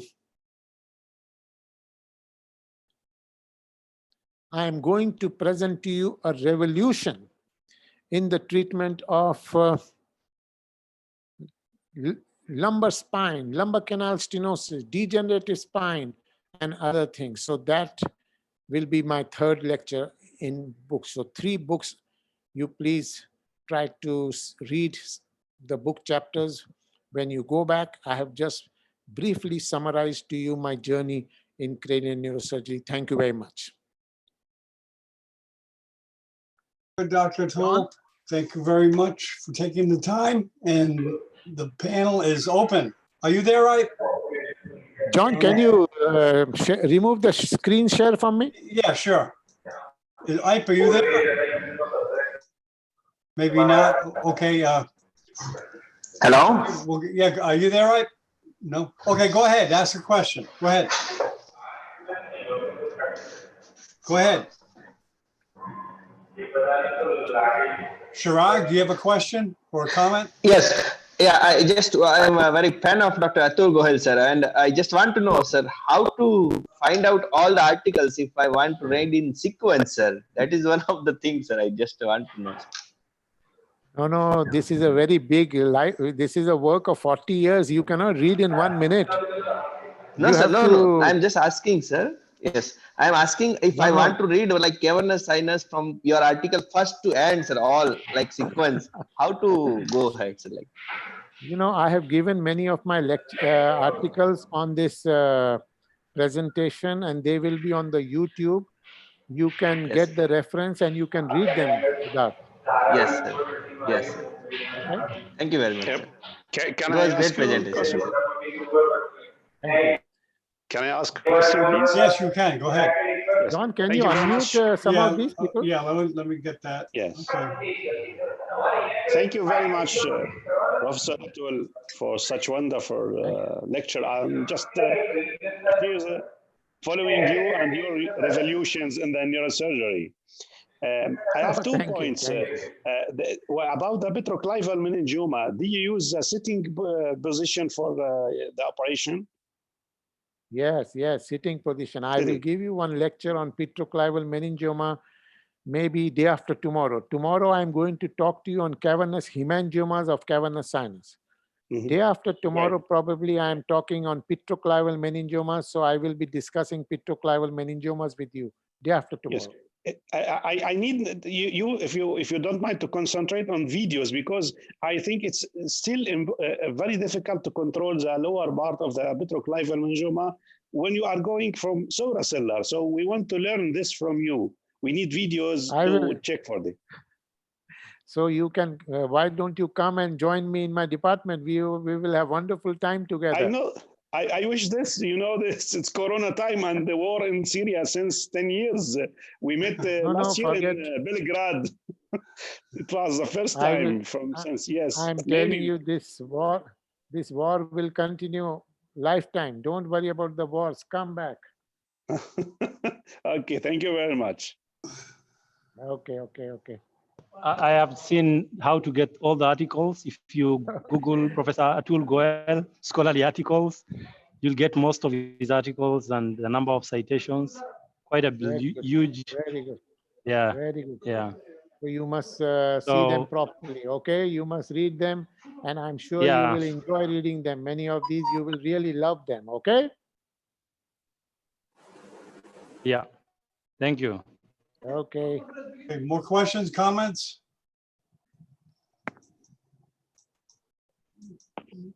Let me check here. Let me see the questions you have. You don't see the questions there, right? No, I can see.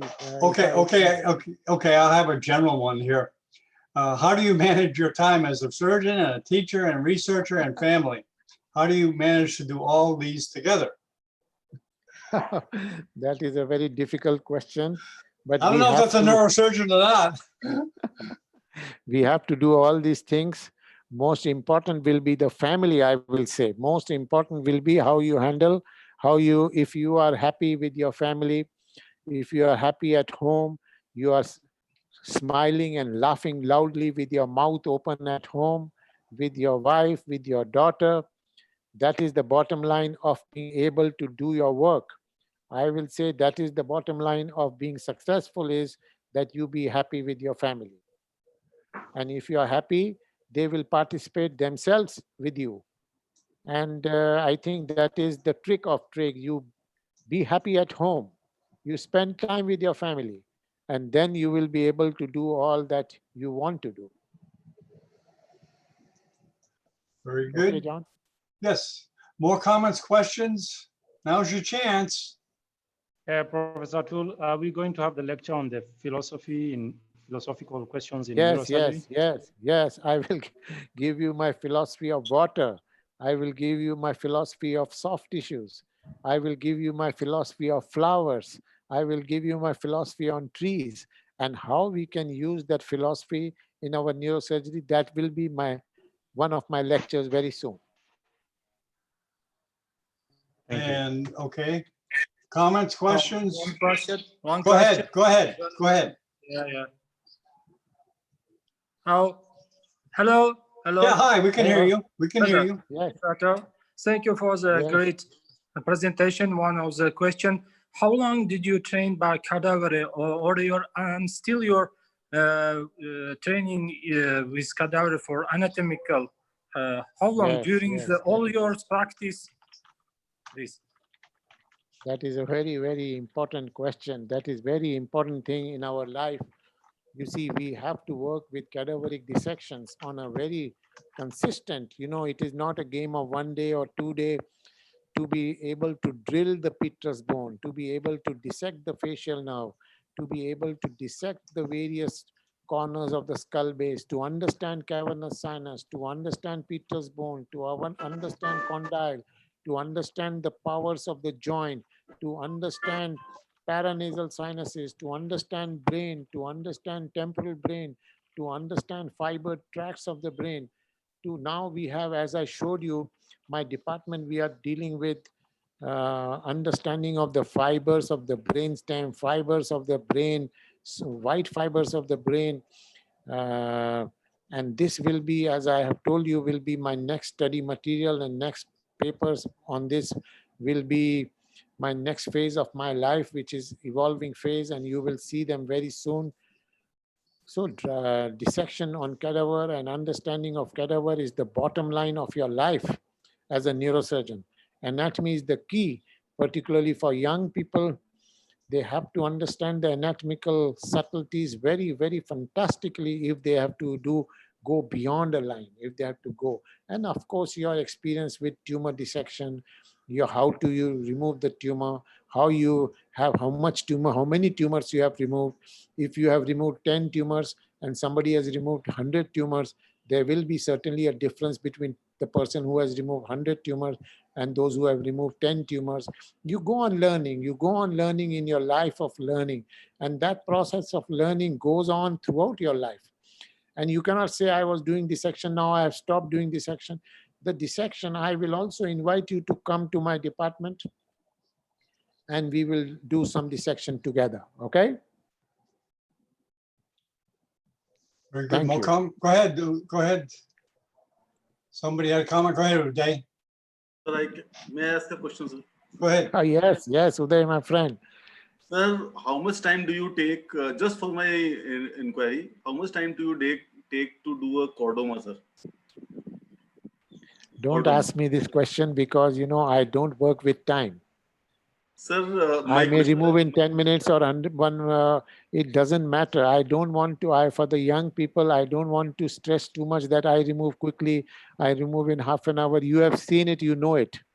You know my style of doing. I am amazed by But I will say you have to OT list. Your OT list is amazing, sir. You do 14 cases, 15 cases on neurosurgery, and that too on a single day is something unbelievable. Unless I got a chance to see your department, and I was amazed to see how work efficient and how much.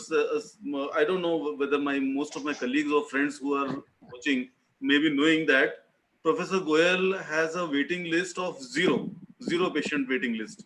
And he is one man who has made neurosurgical waiting list as zero, because every patient whosoever is presented by the evening is to be operated on the very next day. So that's an amazing, sir. And I am a diehard fan of yours, sir. Thank you, sir. Thank you, Uday. Thank you. Best wishes to you. You must come more often to my department. I will, sir. I want you to come more often and spend some more time with me, okay? I am trying to be, sir. Thank you, sir. Thank you, Uday, for your. Hello, Adnan. You have a question or comment?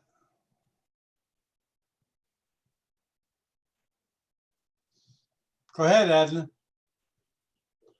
I guess we can't hear you there. Having audio problems. It's okay. Any other comments, questions? We're not hearing that. You can text your question, Adnan, if you want. Yes. Go ahead. Hello. Go ahead. We can. Hello. Hello. We can hear you. We can. Go ahead. Thank you, Dr. Ait Ben Ali from Marrakesh, Morocco. Yes, yes. Thank you very much. Thank you very much, Professor Atul Gawal, for this fantastic lecture. I'm Thank you. proud to attend this lecture. My question is about brainstem anatomy, especially concept of rhombometric architecture. Did you study this phenomenon on in laboratory? Thank you. This, I didn't hear your question properly, but this article of ours, not mine, this work was anatomical dissection, was done by my younger colleagues in my department. World Neurosurgery, this was published a few months ago in the journal World Neurosurgery. And I will be very happy if you can read this article today. You must open this journal World Neurosurgery and Brainstem Anatomy. I can promise you, you have never seen this anatomy in your lifetime. Because this is the out of the world work, and you must please, I will request you to please read it.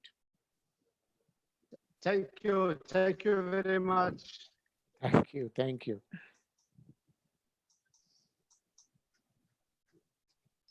Okay, more comments, questions? I hear someone trying to connect. There you go. Go ahead. Hello. Yes, go ahead. Yes. Sir, I am Dr. Sharad Thanvi from Jodhpur. Yes. Yes, sir, I am regular follower of you, and this is the very nice lecture, and you are giving regular booster doses to us. Thank you. We will regularly attend your This lecture. will go on. Thank you, sir. Thank you, and this will go on for this till as long as the corona is there. I will be there to give this lecture for you. In every April, you will arrange every day.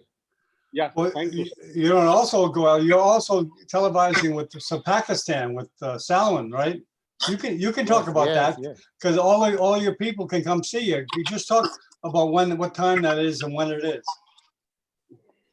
Yes. There are several now. You know what? These several Zoom-based presentations going on all over the. Yeah, I guess you get confused. Presentations. Yeah. And but John, your presentation, your reach of your neurosurgical TV is far and wide. I can see that. Mm-hmm. I don't see any other. No other Zoom-based presentation has such a wide range all over the world. Well, Dr. Goel, I want all people in the neurosurgical community to let me know about their Zoom, because I can put their Zoom also on neurosurgical TV. So they'll get more people to watch their Zoom. As long as it's neurosurgical and education, they're welcome to tell me, hey, Dr. Bennett, I want to put my Zoom on your website so more people see it. Okay. So okay. I think we're ready to wrap it up, Dr. Goel, and appreciate your time and dedication. And we'll be seeing you tomorrow. And you mentioned your topic. What is the topic? Cavernous sinus hemangioma. Cavernous surgery for cavernous hemangiomas of cavernous sinus. Okay, very good. I will send it to you. Okay. Thank you very much, gentlemen and ladies. Bye-bye. Bye-bye. Bye-bye, Prof. Thank you. Bye-bye. Hey, thank you, I'm just going to leave this room open here, and people can talk to each other if you want. Does anybody want to say hey to Dr. Goel? Any old friends or somebody? Yeah, Dr. Goel, thank you very much for the presentation. It's been nice meeting with you. I think we met twice at WNS meeting in the past. Wonderful finding you here. Okay, Dr. Kanu, where are you from? Nigeria, correct? I'm from Lagos, Nigeria. Yes, I'm saying that. Okay, connection problems there. Is Goel? We've Yeah, had a wonderful time in the past. I met him about twice or thrice now. Okay, you met him twice?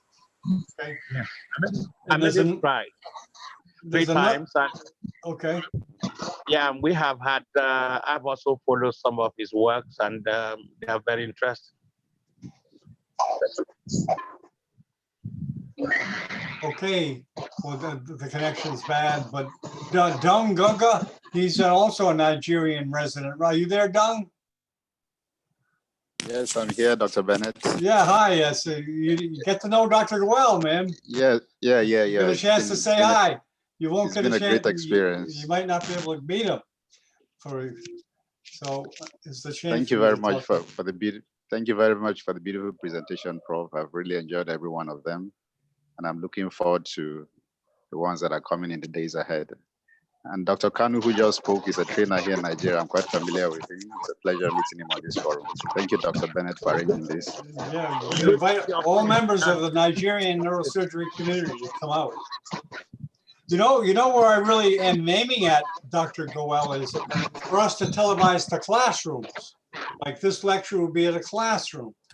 Because really you only need one good connection for a building or a school, or to put in one room, and a lot of people can watch from one connection. So hopefully we'll go that way eventually. So you'll be lecturing to people and classrooms at the same time. And once we integrate it into people's curriculum and get more regular and get better with technology. So anyways, okay, very good. We'll see. I gotta run this like a TV set. Okay, because I got to show the next show. Just like television. Okay, for all the panelists, you are welcome to come to this presentation in about an hour, okay? Dr. Ibrahim Sabaya, I believe Dr. Goel knows him. He's going to give a lecture on abducens nerve schwannoma, okay? It's on there's the Zoom number, it's on the Facebook.